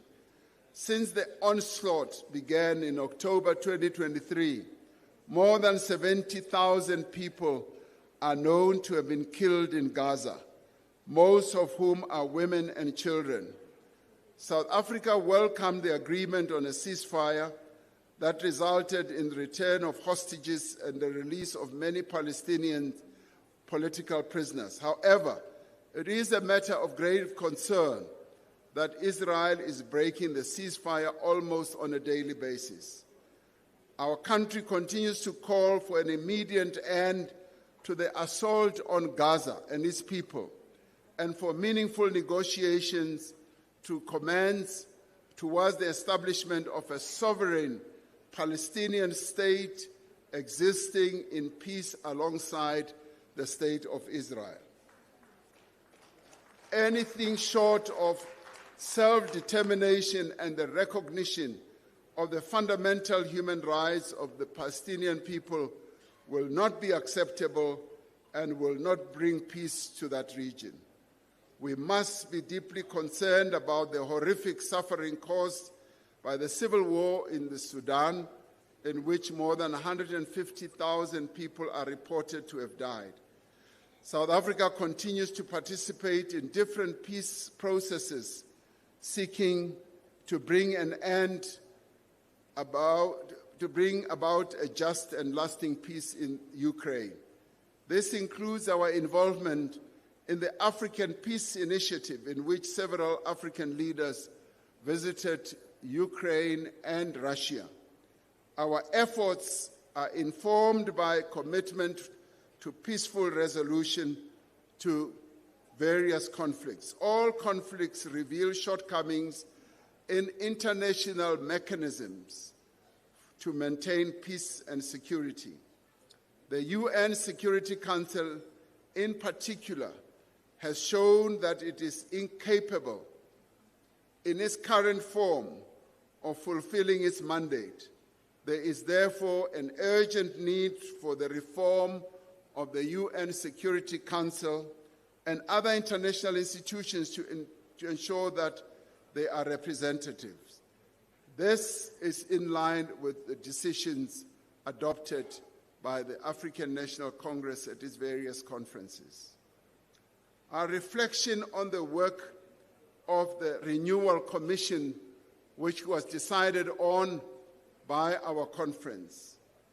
The ANC's program of organizational renewal is showing progress.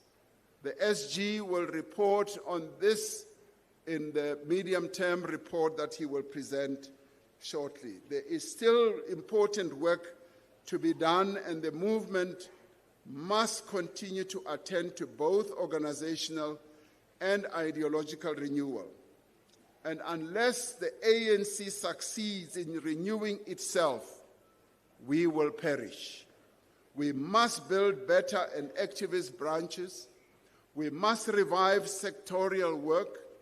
We must strengthen the alliance.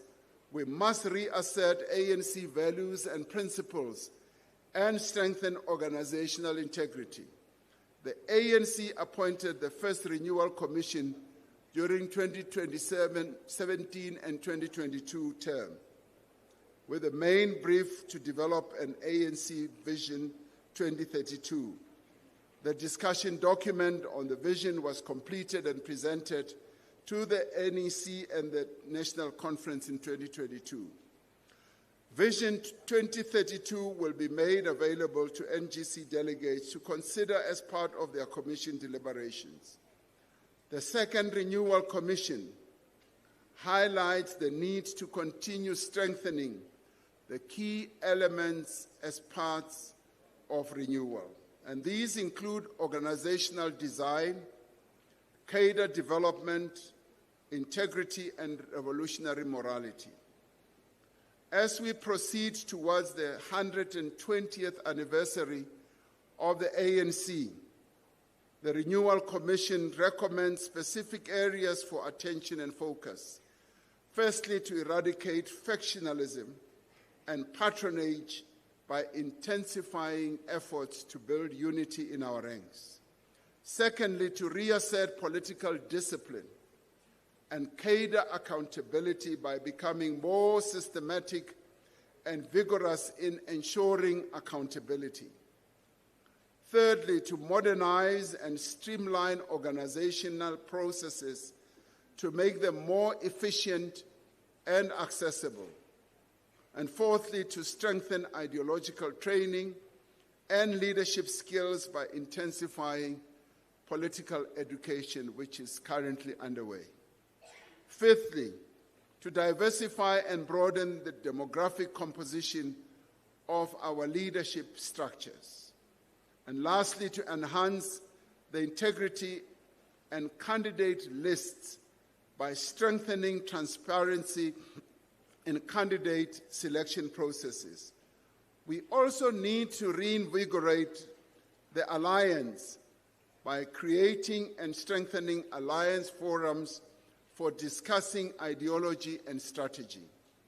We must also undertake grassroots mobilization through regular engagement with the masses of our people through door-to-door engagement, imbizos, and other forms of mass work. Now, I want to stress that in the last election, comrades, if we are to be honest with each other, our door-to-door culture was not at its best.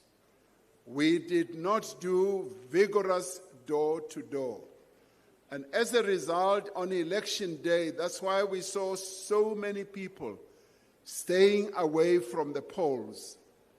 And in part, it was largely because they had never been touched by the ANC visiting their homes, visiting the various locales that they go to.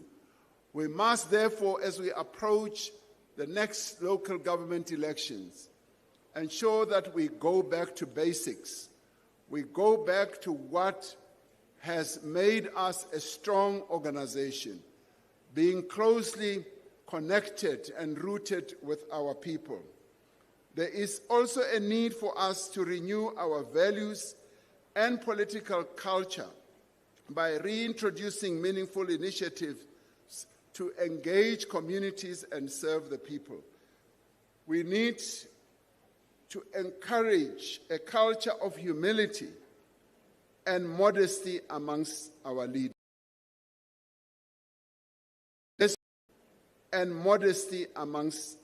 This practice of showing off to our people either our wealth, our cars, as we drive in our communities, must come to an end.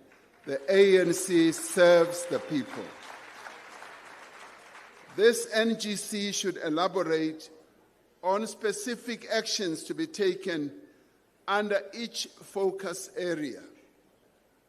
If the ANC can demonstrably renew itself, then public attitudes towards our movement will shift from cynicism to possibly cautious optimism and ultimately to absolute embrace and support.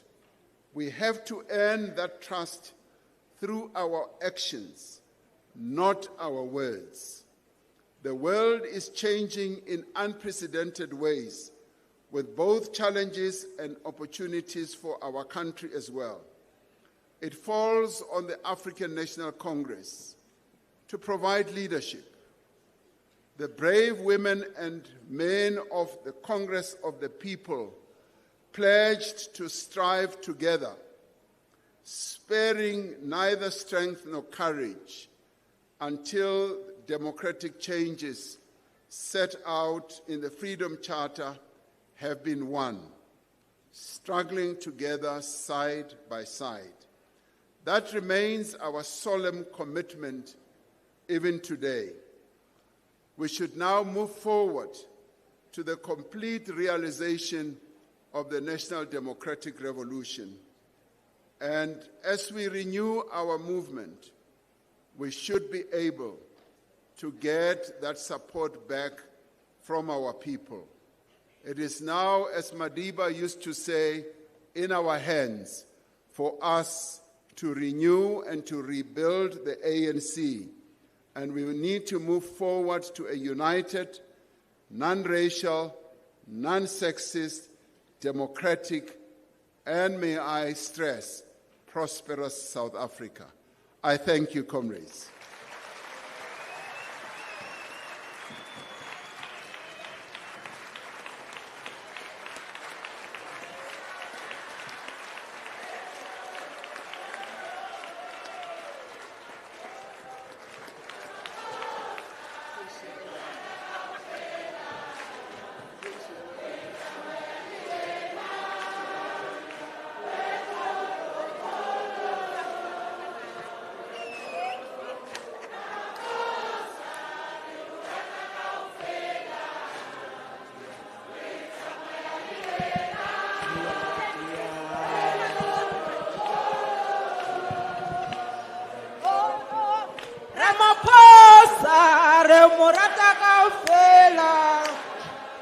Rita Moya Liena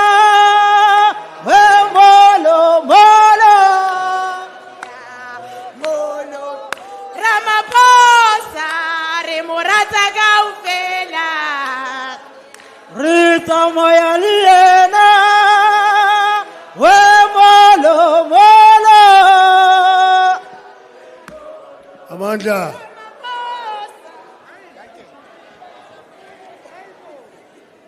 Amandla. President usinike into ekuthiwa yi-political report, not just the political overview. He gave us the political report for the period. So after we've adopted the credentials, you will have to adopt this report as well. Now, time is against us, but we must do this. We must allow the messages of support to be read now. Z6. No, Mamelan? Z6. We have 3 alliance partners. We have 3 liberation movements that have sent people here who are having a presence. So we allow Isango to speak first, followed by COSATU, followed by the Communist Party. Those are our allies. Then we'll come to the liberation movements.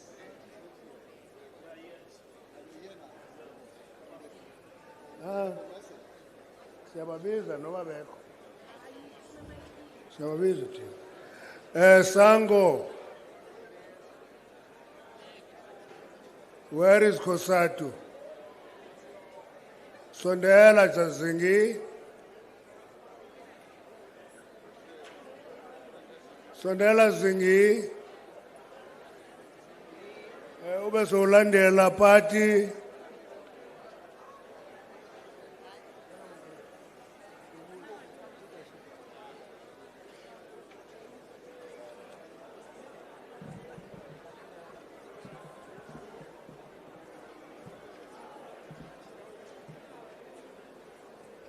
Thank you very much, Chairperson. President of the ANC, Comrade Cyril Ramaphosa, ANC leaders who are present here, leadership of SANCO led by Deputy President, the President of COSATU, Comrade Zingisa, and other leaders of COSATU present.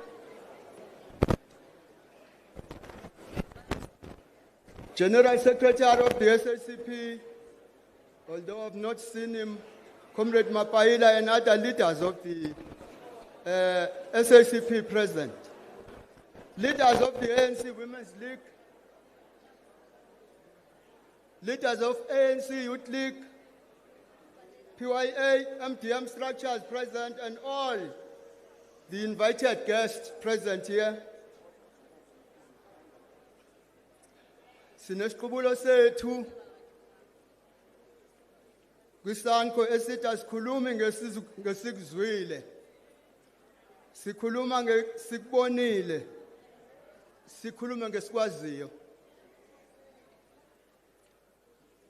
This National General Council of the ANC, Comrade President, is the constitutional imperative and a platform for the ANC to assess its work in the middle of the term of office of the National Executive Committee in between conferences, as you told us. In that, firstly, this critical assessment should include the analysis of the state of the alliance and its ability to pursue the national democratic revolution.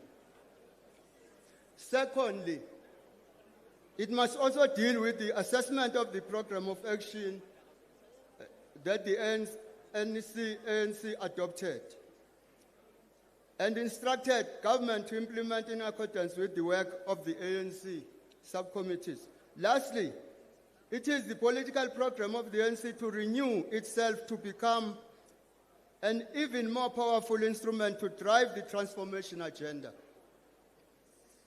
As we share our message of support to the ANC today, it is imperative to note that it is centered around the above 3 important points which are discussed below.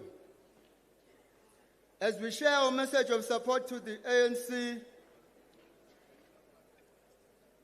on the assessment of the state of the alliance, we want to underscore and reiterate that this is not a paper alliance, as we said, and emphasized, President. Rather, it is an alliance forged out of the necessity to pursue a program that is meant to transform the lives of our people for better. It is therefore a revolutionary alliance glued on the program to pursue the national democratic revolution in order to resolve class, race, and gender questions. Therefore, whether dialectical contradictions prevail on the alliance relations, their synthesis should be predicated from the three important aspects of our revolutionary struggle: the class, race, and gender question. Hence, the following questions are important. How far are we with resolving the class struggle in our country in line with the national democratic revolution? What is the state of racism within the country, and how are we responding to it? What is the level of gender issues, including gender-based violence, in the country, and what is our response to it? Comrade President, Lenin, in his famous question on what is to be done, teaches us that posing correct questions lead to correct answers. Therefore, the above question should lead to correct diagnosis of the problems at hand and provide correct answers.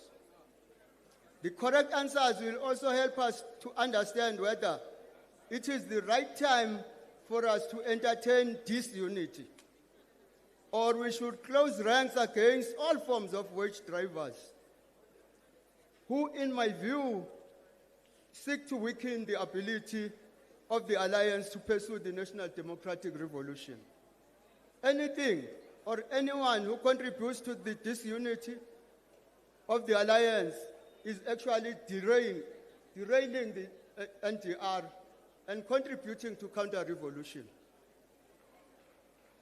Using this characterization of the problem and without questioning the conference resolution of our party, the SACP, as an important ally in this alliance, I do not think that we must not engage on whether material conditions at this juncture allows for us to contest elections separately.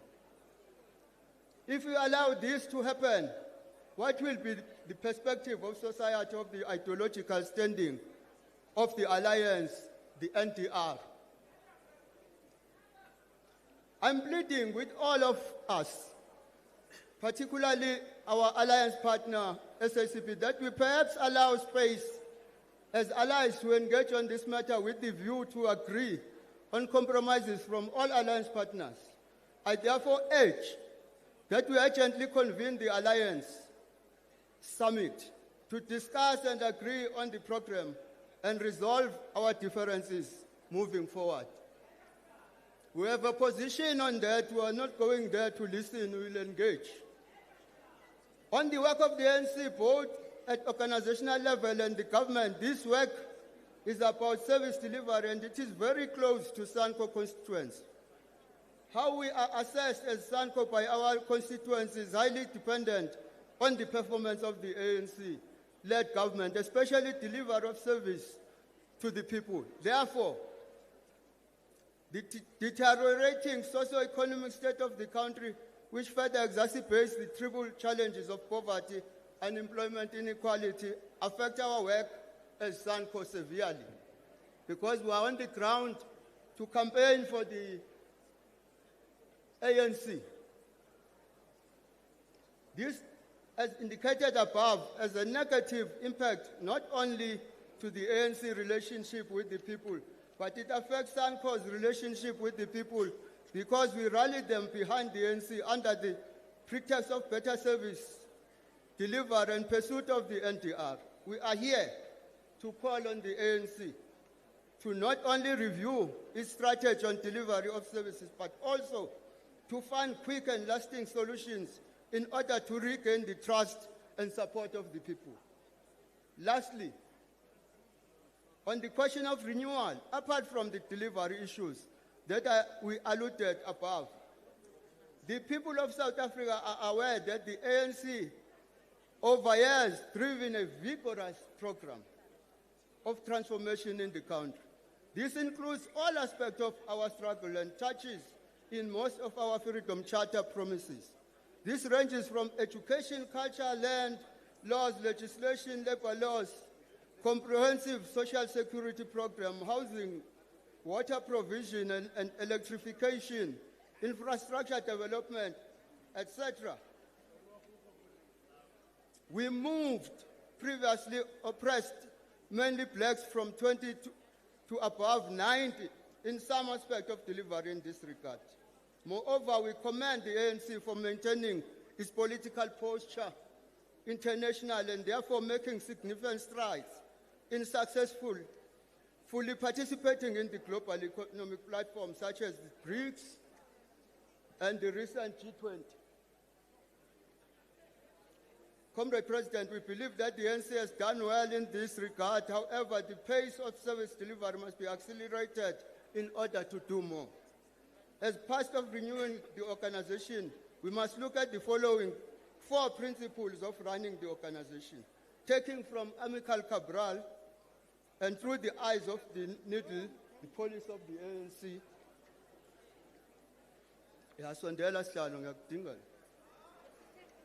The collective leadership, criticism and self-criticism to solve internal questions and contradictions, the democratic centralism, and pursuit of the revolutionary democracy. Long live Stalin and ANC, live. Long live Sanko, long live COSATU, long live SACP. I thank you, Ugutung Sangabez, this child.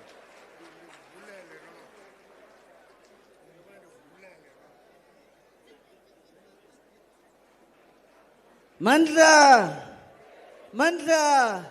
long live the African National Congress, long live the South African Communist Party, long live COSATU, long live, Ngandu Silwa Mhlali, Ngandu Silwa, Malibongwe, Gama lamakhosikazi, ndiyabulela mqwathi. Ndibulise kumongameli we-African National Congress. Allow me, Chair, to rise respectfully on the protocol that has already been observed. Ndiyacamagwisha, ndiyathokoza, ndibulisa kubantwana bethongo. Chair, please accept our revolutionary greetings from the Federation of Elijah Baha'i, the Federation of Nana Abrams. We are indeed honored to be here and look forward to the robust engagements, concrete commitments, and most importantly, the practical actions emerging from this critical NGC. We must, as the Federation, express our deep concern with the plight of our members, the staff of the African National Congress, who once again have not been paid on time, as this is their fundamental right. Comrade Chair, this cannot be tolerated. Workers must be paid without exception. COSATU expects this NGC to focus on the challenges that are facing workers and the unemployed. We need this NGC to focus on interventions to fix the state, to grow our economy, to tackle unemployment, to slash poverty and inequality, to address crime and deal with corruption. In order for us as the Alliance to win the coming elections, we must have a good story to report to society. This necessitates a progressive budget in February that will ensure that the state is able to provide the public and municipal services that the working class and the economy depends upon.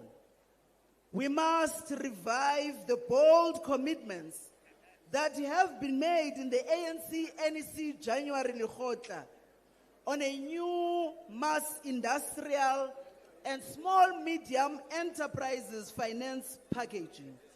We must, as the President has alluded, ramp up the presidential employment stimulus to take the economy to the 3% that is needed.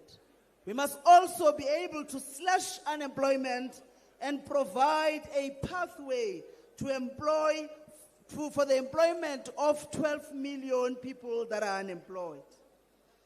We must also, Chair, move from talk to action. Abantu abaji amazwi ethu. And so we need to fix dire state of local government, and we must be able to overhaul our anti-crime strategies. Law enforcement and the judiciary must be provided with the weapons to win this war. What the working class does not want to see are comrades that are focused on factional destruction. 2024 and the 40% the liberation movement received is our final wake-up call. We ignore the warning from the working class at our own peril. This NGC needs to focus on intensifying the renewal of the ANC and the unity of the alliance.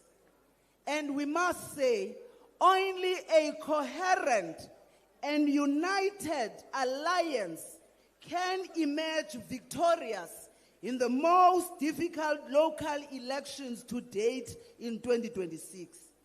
It is therefore essential that the Alliance Political Council be urgently convened, and that we must be tasked to ensure that the alliance is united as we prepare for the local elections. The fate president of the liberation movement and the alliance, the tools to fix the state and tackle crime and corruption, the ability to respond to the needs of workers and the economy lay within our hands. And so we want to say to the ANC, to the SSCP, to COSATU, to SANCO, the alliance is not a convenience. This alliance is a weapon, but a weapon that must be sharpened, a house that must be united. We must therefore resolve what divides us. We must strengthen what holds us together.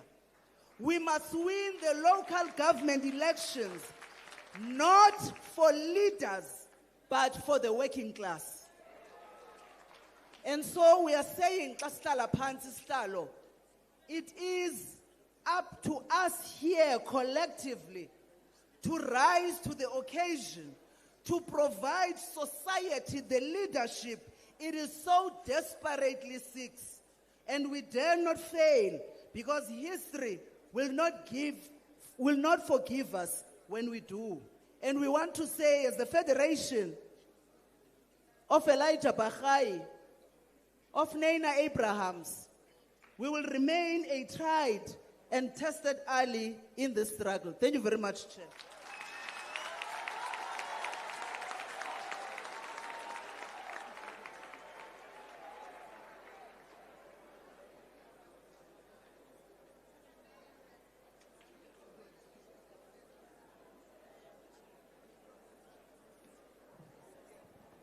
Thank you very much, National Chair.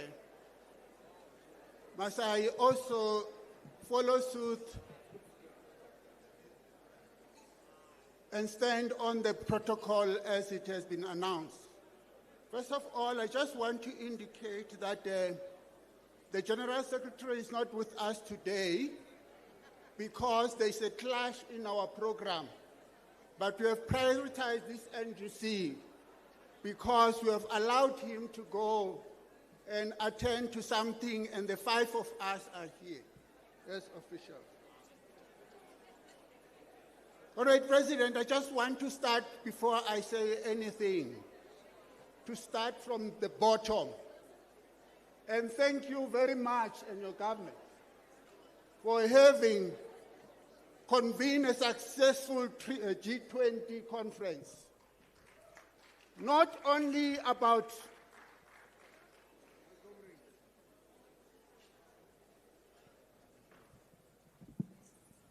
Comrades, there must be order. Listen to what Comrade Masuk is going to say. You are in the NGC of the ANC. This movement is not acceptable. Be orderly. Sorry, Masuk. Thank you very much, Chair. And Comrade President, we're saying that we want to thank you very much and applaud you with the government for the successful G20 that we have just convened. It's not only about the G20 in our case, it's the innovation that we have actually put in that process of influencing the agenda of the G20. That innovation to bring about the social summit was spot on, because it was not influencing the G20, it was also influencing how also as government and the alliance we should take into account the issues that the summit has actually raised. One of the issues, because I spent time with it, one of the issues that I think they've been raising as a case was that we should stop talking about critical minerals. We must talk about minerals, all of them, because the minerals are part of them and they belong to the people of South Africa. Secondly, President, the party want to applaud you for having represented the sovereignty of this country. We have protected our image and want to say thank you.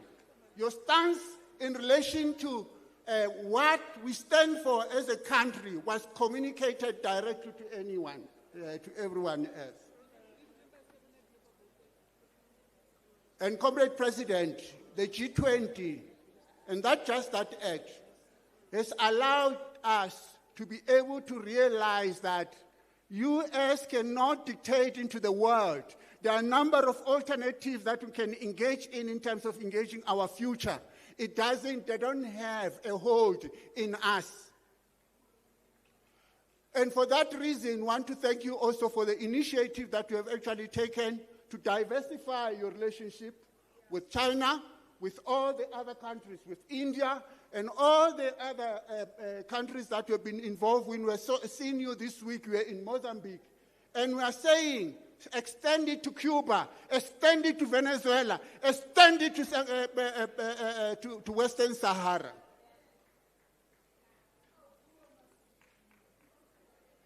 Comrade Chair, we are here to bring a message of support to our ally, the ANC. A trusted ally of the Communist Party. This trusted ally, over the years, we have worked together, we have set out agendas, we have done analysis, we have had some convergences, and in some areas, we disagreed. But in our disagreement hasn't resulted in us destroying and killing each other. Our disagreement has always been a strength, has tended to be a strength than a weakness of our work. And you can go back to a history all along. You can talk about the Black Republic thesis. You can talk about the formation of the military wing. You can talk about the strategy and tactic that we have adopted in Rogoro in 1969. All those aspects were a product of a contradiction that we're actually dealing with. But at the end, it has given us a way forward. And those are lessons that we must draw from going forward. And we must know that even today, we shall have contradictions sometimes in the analysis of what we are supposed to do and how we must go forward. This NGC theme is quite an interesting one. And I think it's very key to what the future is setting for us. The year of a renewal to make ANC a most effective instrument of the people to achieve the vision of the Freedom Charter. The people shall govern and the people shall share in the wealth of the country. Comrade President, this is profound. And we trust that this NGC, and we know that this NGC is going to reinforce this line in the resolution. But I want to point out, President, that the only problem that we have is that the current trajectory of our economic policy is going to be problematic to be in convergence with what is going to come out of this NGC on the basis of what you have pointed out. There is a need to sit down and review the direction that we're actually taking together, and not the ANC on a side and the party somewhere on a side and COSATU somewhere on a side. And we are agreed by the fact that not long ago, you have taken a very serious problem in terms of setting up our economic trajectory into the future. We are concerned, President, that we were not involved as a collective. And that agenda that you have actually said, Tina sees Bugedi. The last part that I want to talk to, Comrade Chair, the Communist Party welcome and support the agenda of renewal of the ANC. And our members of the party, who are members of the ANC, have been given a task to assist the ANC in this route that you want to do to renew yourself.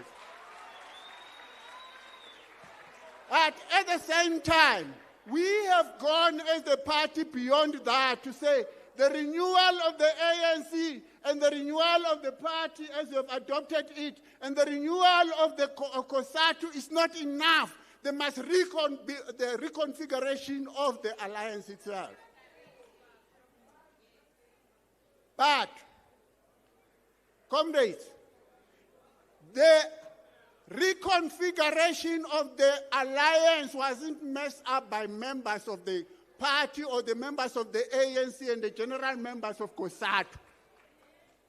This discussion has been messed up by us as leadership, because when members went into various conferences and said, move forward, we want you to conclude the alliance, the reconfiguration of the alliance, we dilly-dallied until the Communist Party took a decision to say, we are going to contest elections.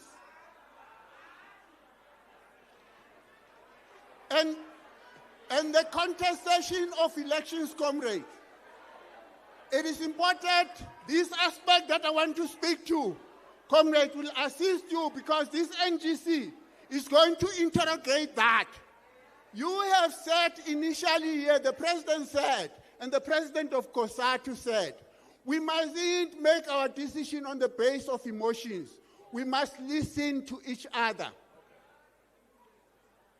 We are saying, comrades, the decision to contest elections is not to contest the ANC. The decision to contest election is contestation of election.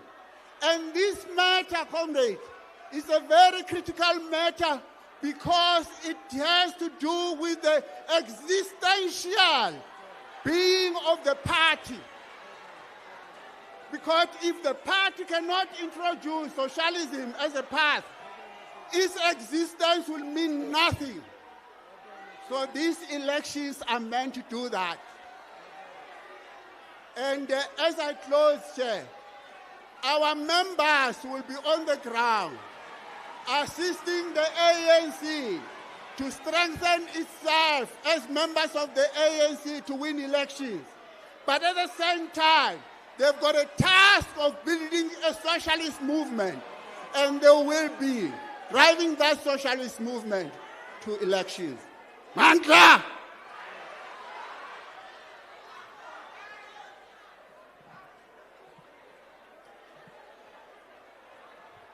Amanda, away to Molo and Sophie. Molo and Sophie. Molo and Sophie. Molo and Sophie. Okay. Mamelani ke. Mamelani.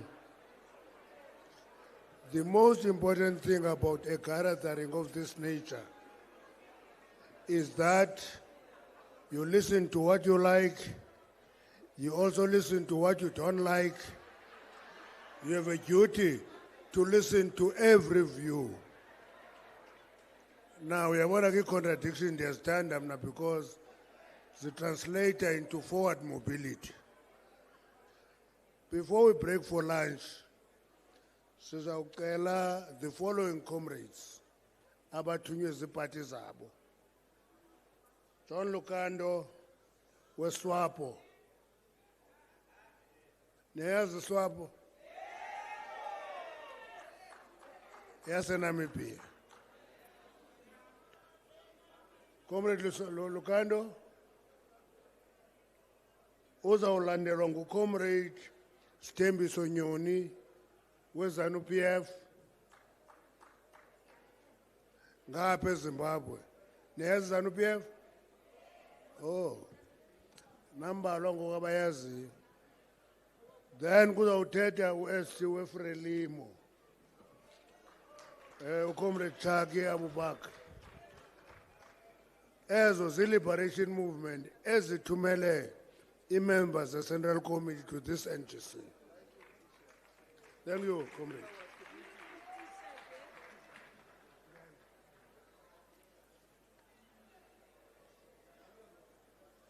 Thank you very much, Program Director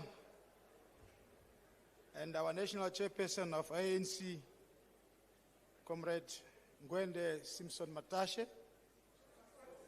Samson, thank you for correction.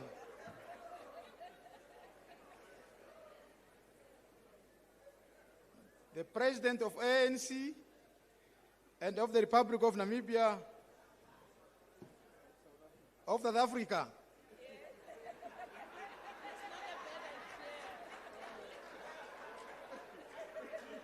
The President of ANC and President of the Republic of South Africa, Comrade Cyril Ramaphosa. The Vice President of ANC and the Republic of South Africa, Comrade Paul Mashatile. And of course, the Secretary General of ANC, Comrade Fikile Mbalula. Comrade Chair, in the interest of time, I recognize the rank and file of ANC as well as the salutation established earlier. On behalf of SWAPO Party leadership, we wish to extend our word of gratitude and well-wishing to the entire membership of the ANC and the people of South Africa.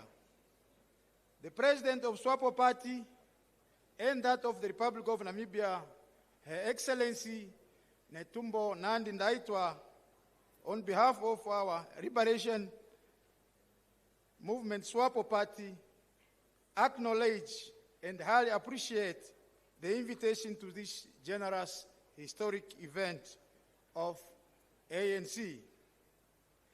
In the same vein, Honorable Chair, Comrade Chair, I wish to extend a sincere apology from our Secretary General, Comrade Sophia Shaningwa, whom I personally standing in for.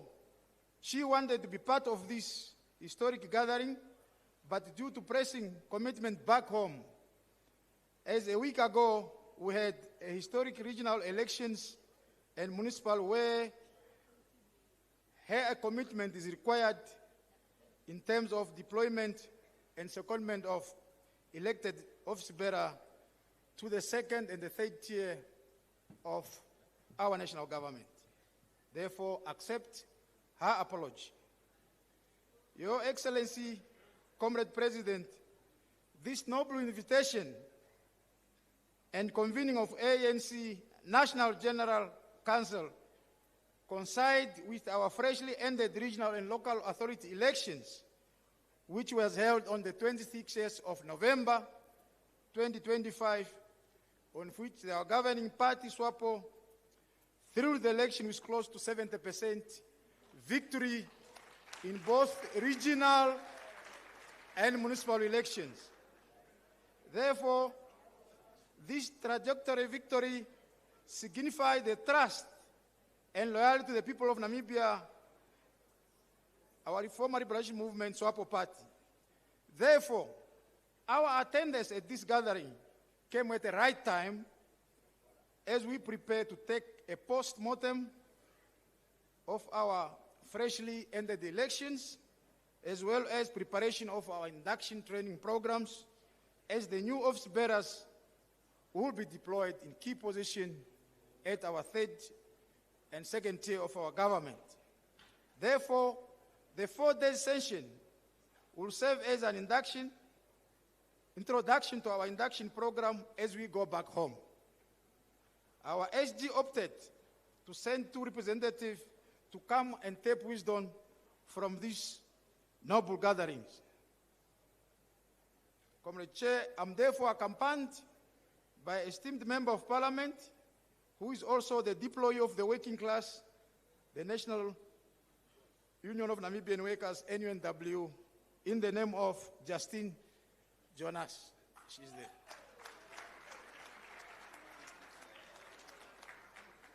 Comrade Chairperson, we view the hosting of this event as a true reflection of good governance and acting on the will of the people and the entire population of South Africa. This event, under the theme, the renewal to make ANC effective instrument of the people to achieve vision of the Freedom Charter, and people shall govern, and the people shall share the country's wealth, speaks a lot. To conclude, dear comrades, on behalf of Namibian people, our president wishes equally to extend the position of South Africa on hosting the G20, which ended up successfully with several declarations, and wish to confirm that Namibia as a country, we stand together with South Africa without fear or favor on both declaration.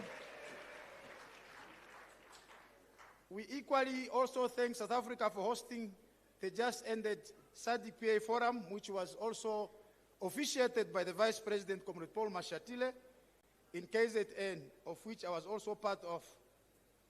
To conclude, we wish also to congratulate the ANC for its performance during the recent by-election that was held countrywide in South Africa. That shows the trust they have. We wish you the best of all as we move closer to the mass-based outcome and resolution of the 5th General Council of ANC that will provide new energies and result guidance with our organization and established structure. Aluta! Aluta! Maibuye! Thank you, Comrade Chairperson.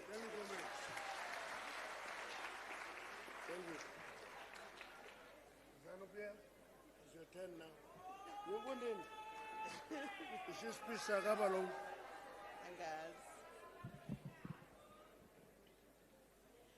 Long live President Cyril Ramaphosa, long live! Long live President Idim Nangagwa, long live! Viva ANC, viva! Viva ZANU-PF, viva! Phansi ngabasizondayo.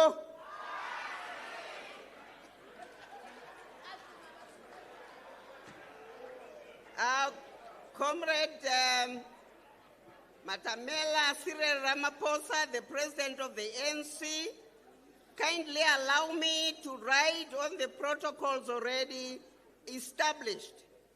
Your Excellency, President Ramaphosa, I come to you carrying special revolutionary greetings from your brother, your comrade in arms, and your lifelong ally, His Excellency, the President of the Republic of Zimbabwe, and the First Secretary of ZANU-PF, Comrade Idim Nangagwa. Uthi ninjani? I convey greetings from ZANU-PF to the ANC and the people of from the people of Zimbabwe to the people of South Africa, declaring that we are one people bound by a history that spans centuries and decades and sacred blood of our people. Comrades and friends, my delegation and I are most grateful, Your Excellency, for the hospitality we have received from the people of South Africa. We want to say thank you very much. Siyabulela. This reflects our profound and unbreakable relationship between ZANU-PF and ANC. Ours is not an ordinary relationship. It is bound by the trenches where Zimbabweans and South Africans fought side by side, shedding blood for the liberation of our people. That history is sacred. That solidarity is unshakable. We are one people. We share one vision, economical and political prosperity of our nations. Freedom Charter, though born in South Africa, is ours too. It inspired the whole continent of Africa. It spoke to the dreams of the oppressed Africans. It remains a guiding star for every progressive liberation movement that seeks dignity, justice, and economic emancipation of its people. Comrades and friends, from the powerful address delivered by President Ramaphosa yesterday and the panel discussion that followed, we had the same language that resonates across liberation movements. That is self-reliance, nation-building, and sovereignty. We congratulate you, President Ramaphosa, and the people of South Africa for your leadership and that of the ANC, for the economic achievements and the registered economic growth despite all the challenges. In Zimbabwe, our president always says, "Nyika inovakwa neveni vayo, ilizwe lakhiwa ngabanikazi balo." A country is built by its people. This is exactly what the ANC is doing. Congratulations, Your Excellency. We commend the progress made towards fulfilling the Freedom Charter. As President Ramaphosa highlighted yesterday, Your work is re-attracting the youth to the movement, demonstrating that liberation movements don't belong to yesterday. They also belong to generations to come. You are empowering young people and women, giving them space not only to participate, but to lead and to shape the ANC and drive the national agenda and to own the future of this great movement. The ANC is the future, just as ZANU-PF is the future in Zimbabwe.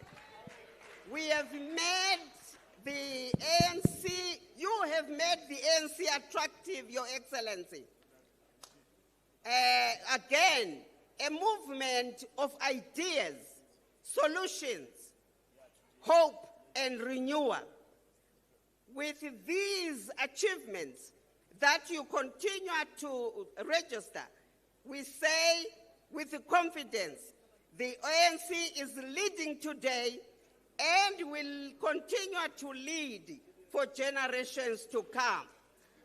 Finally, comrades and friends, allow me to salute the people of South Africa under the stewardship of President Ramaphosa and this colossal revolutionary party, the ANC. Your voice on the international stage has become the voice of Africa. Your membership in the G20 and the BRICS is not only for South Africa, but for the whole continent. On behalf of His Excellency, the President, Dr. Emmerson Mnangagwa, and ZANU-PF, we reaffirm our support to this and our solidarity and our shared commitment to the liberation ethos that binds us. I would like to wish this Congress the greatest of all success. As your theme goes, indeed, the people will govern. The people will share the wealth of their country. Long live ANC, long live. Phansi ngabasizondayo. Ngiyabonga.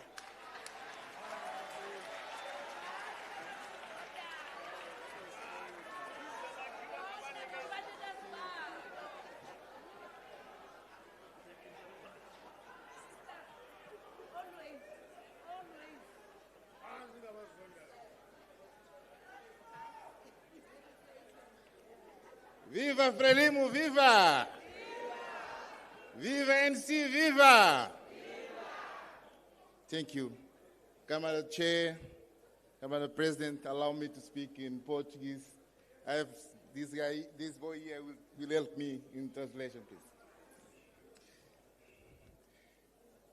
Camarada Presidente Matamela Ciro Ramaphosa, Presidente do ANC e Presidente da África do Sul,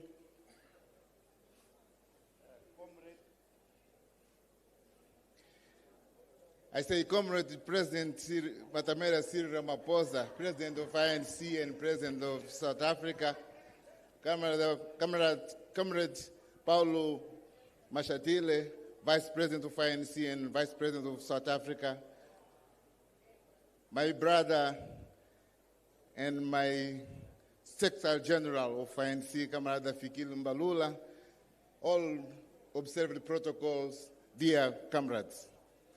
Now I'll start in Portuguese. Allow me, permita-me que, em nome do camarada presidente Daniel Francisco Chapo e em nome da Frelimo, possa me dirigir a esta importante reunião. Allow me, in the name of the Comrade President Daniel Chapo, to address to this conference. Em nome da Frelimo, queremos expressar a nossa profunda gratidão pelo convite e pela oportunidade de participarmos neste importante encontro. In the name of Frelimo, we want to express our profound greatness for the invitation for this meeting. Esta reunião acontece no momento em que, em julho passado, realizamos a Cimeira dos Movimentos Libertadores da África Austral. This meeting happens in a year that in July this year, we had a summit of the liberation countries of Africa. Onde, de forma profunda, discutimos os desafios que temos aqui a nível da região. In a profound way, we discussed the challenge that we have here in the region. De forma particular, gostaríamos de saudar o ANC por organizar este evento e, de forma especial, na celebração do 60º aniversário da Carta da Liberdade. In the formal way, we would like to congratulate ANC to organize this meeting and also to greet them for the occasion of the 7th anniversary of the Freedom Charter. Este documento não só guiou a luta contra o apartheid, como também inspirou inúmeras gerações de África. This document, it was not only the struggle against the apartheid, but also inspired countless generations across Africa to believe that political freedom must work side by side with economic justice and social equality. That's it. A Carta da Liberdade permanece farol que continua a orientar todos que, com a Frelimo, acreditam numa África igual, desenvolvida e soberana.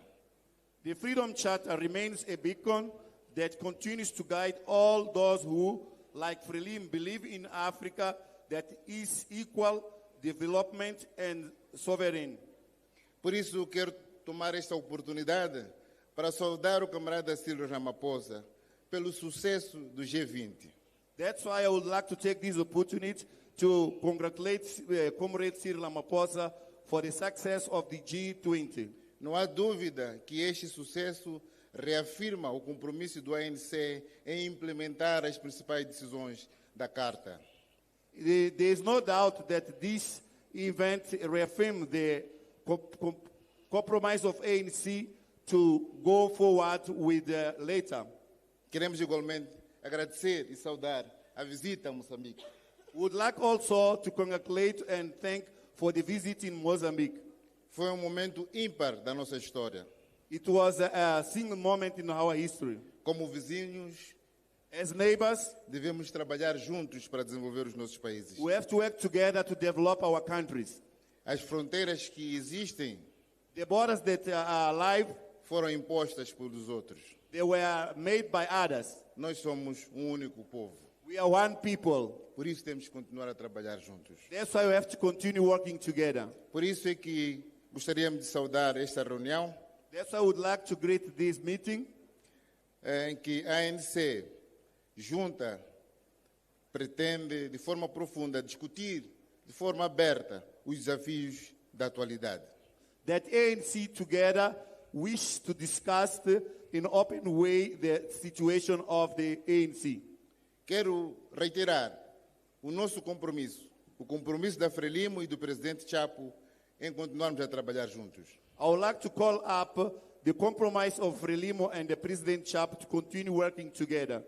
A vitória do ANC é a nossa vitória. The victory of ANC is our victory. Por isso é que temos de trabalhar juntos. That's why we have to work together. Para vencermos os desafios que nós temos. To overcome the challenge that we have. Os tempos não são fáceis. The times are not easy. O inimigo do passado permanece forte. The enemy of the past is stronger now. Com outros métodos. With the new methods. Mais sofisticados. More sophisticated. Influenciando a juventude. Influencing the youth. Usando o sistema financeiro. Using the financial system. Algumas organizações sociais, some social organizations, para retirar os partidos, o movimento libertadores do poder. To take out our parts and power. Por isso temos que trabalhar juntos. That's why we have to work together. E temos que estar unidos. And we have to be united. Permitam-me terminar. Allow me to finalize. Porque muito já foi dito pelos que me antecederam. Because a lot have been said for the ones that came before me. Permitam-me terminar deixando aqui, partilhando convosco, 3 importantes mensagens. Allow me to finish sharing with you 3 important messages. que normalmente como africanos chamamos de provérbios. That normally as Africans we call it proverbs. O primeiro, The first one, que é moçambicano, that's Mozambican. diz o seguinte: It says so. só se come açúcar You only eat sugar com quem comeste sal. with the ones you ate salt. Isso é muito importante That's very important, para que a gente não se esqueça daqueles que trabalharam conosco nos momentos de dificuldade. so that we don't forget the ones who used to walk with us in the struggle moments. Temos que estar juntos até hoje, We have to be together until today. no momento da bonança, Where is the time of abundance? para juntos partilharmos as nossas conquistas. So that together we can share our conquers. O segundo, The second, diz que quando não existe um inimigo no nosso interior, it says that if we don't have enemy inside, os inimigos de fora the outside enemies, jamais conseguirão nos derrotar. they will never defeat us.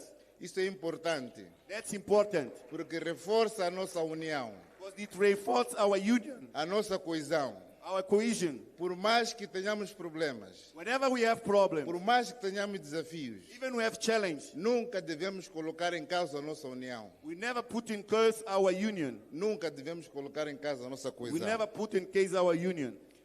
O último provérbio, The last one, the last proverb, acredito que se assemelha do que se diz também cá na África do Sul. I think is almost the same with what they say here in South Africa. Não importa quanto longa seja a noite, It doesn't matter how long is the night, o dia certamente virá. for sure the day is going to come. Pelo que percebi aqui, With what I understand here, tentando traduzir, trying to translate, Jesu afika kusene. o Jesu fica kusene. É importante It's important que todos percebamos, that we all understand, por mais que sejam grandes nossos desafios, whenever it's a huge our challenge, ainda há esperança do dia de amanhã. we still have hope for tomorrow. E é importante And it's important que permanecemos juntos e unidos. that we remain together and united. Queremos mais uma vez dizer muito obrigado por essa oportunidade. We'd like to say once again, thank you very much for this opportunity. Em nome do presidente Chapo e em nome da Frelimo. In the name of President Chapo and in the name of Frelimo. A luta continua. The struggle continuing. A luta. A luta. A luta. Long live President Cyril Ramaphosa. Long live Long President. live President Chapo. Long live. Thank you very much. Obrigado. Thank you very much.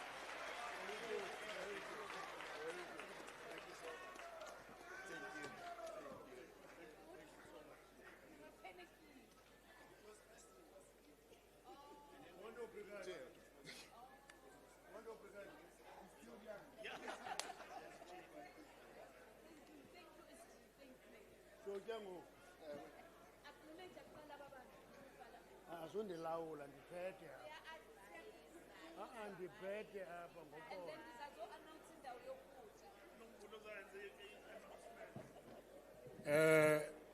Mamelani ke ngoku. We're all going to break for lunch. But before we do that, let's acknowledge the following people. The Communist Party of Cuba.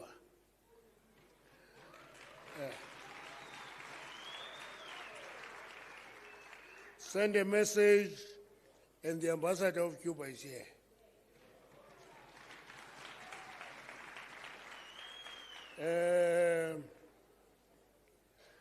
The State of Palestine, send us a message, and the ambassador is here.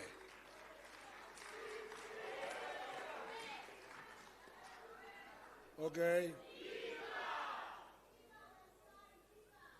Viva!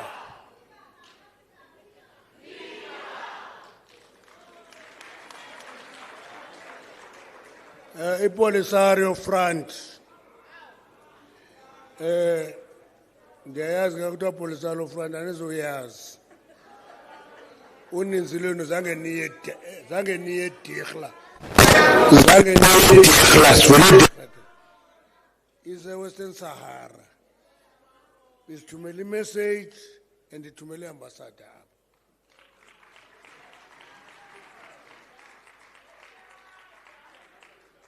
Venezuela is a foreign minister. Ambassador, Talan Pass. Ningavinga babasemva kwami kuphethe mna apha. In Venezuela, despite the siege under which President Maduro is, sent an ambassador here from Venezuela. Now, at least Trump has confessed that if Venezuela has more oil than anybody else, has more oil even than Saudi Arabia.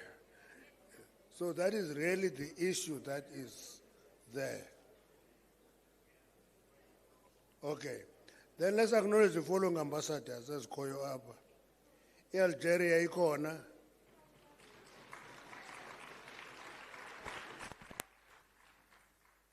China ikona.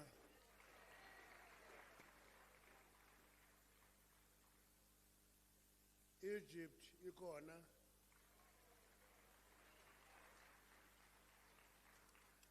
France ikona.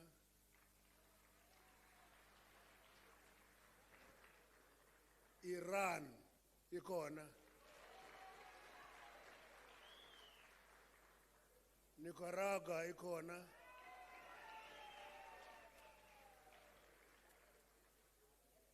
Russia ikona.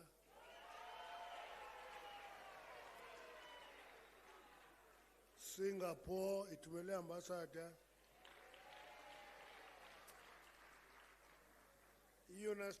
United States of America ithumele umuntu apha. Ayikabna ambassador kodwa ithumele umuntu imelwe apha. United States of America. Vietnam ikona.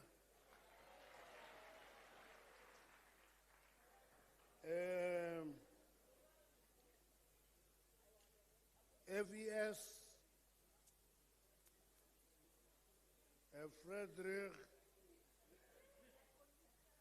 Ebert Stiftung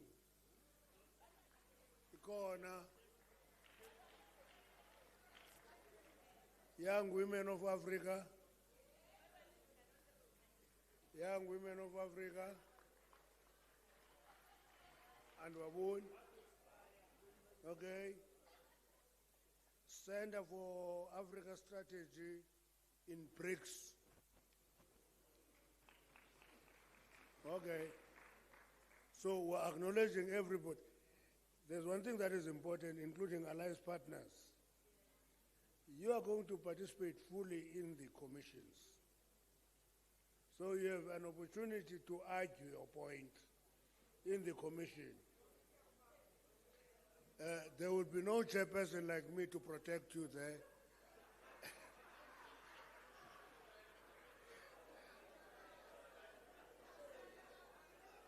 If you say things that make people angry, you may be thrown out of the commission.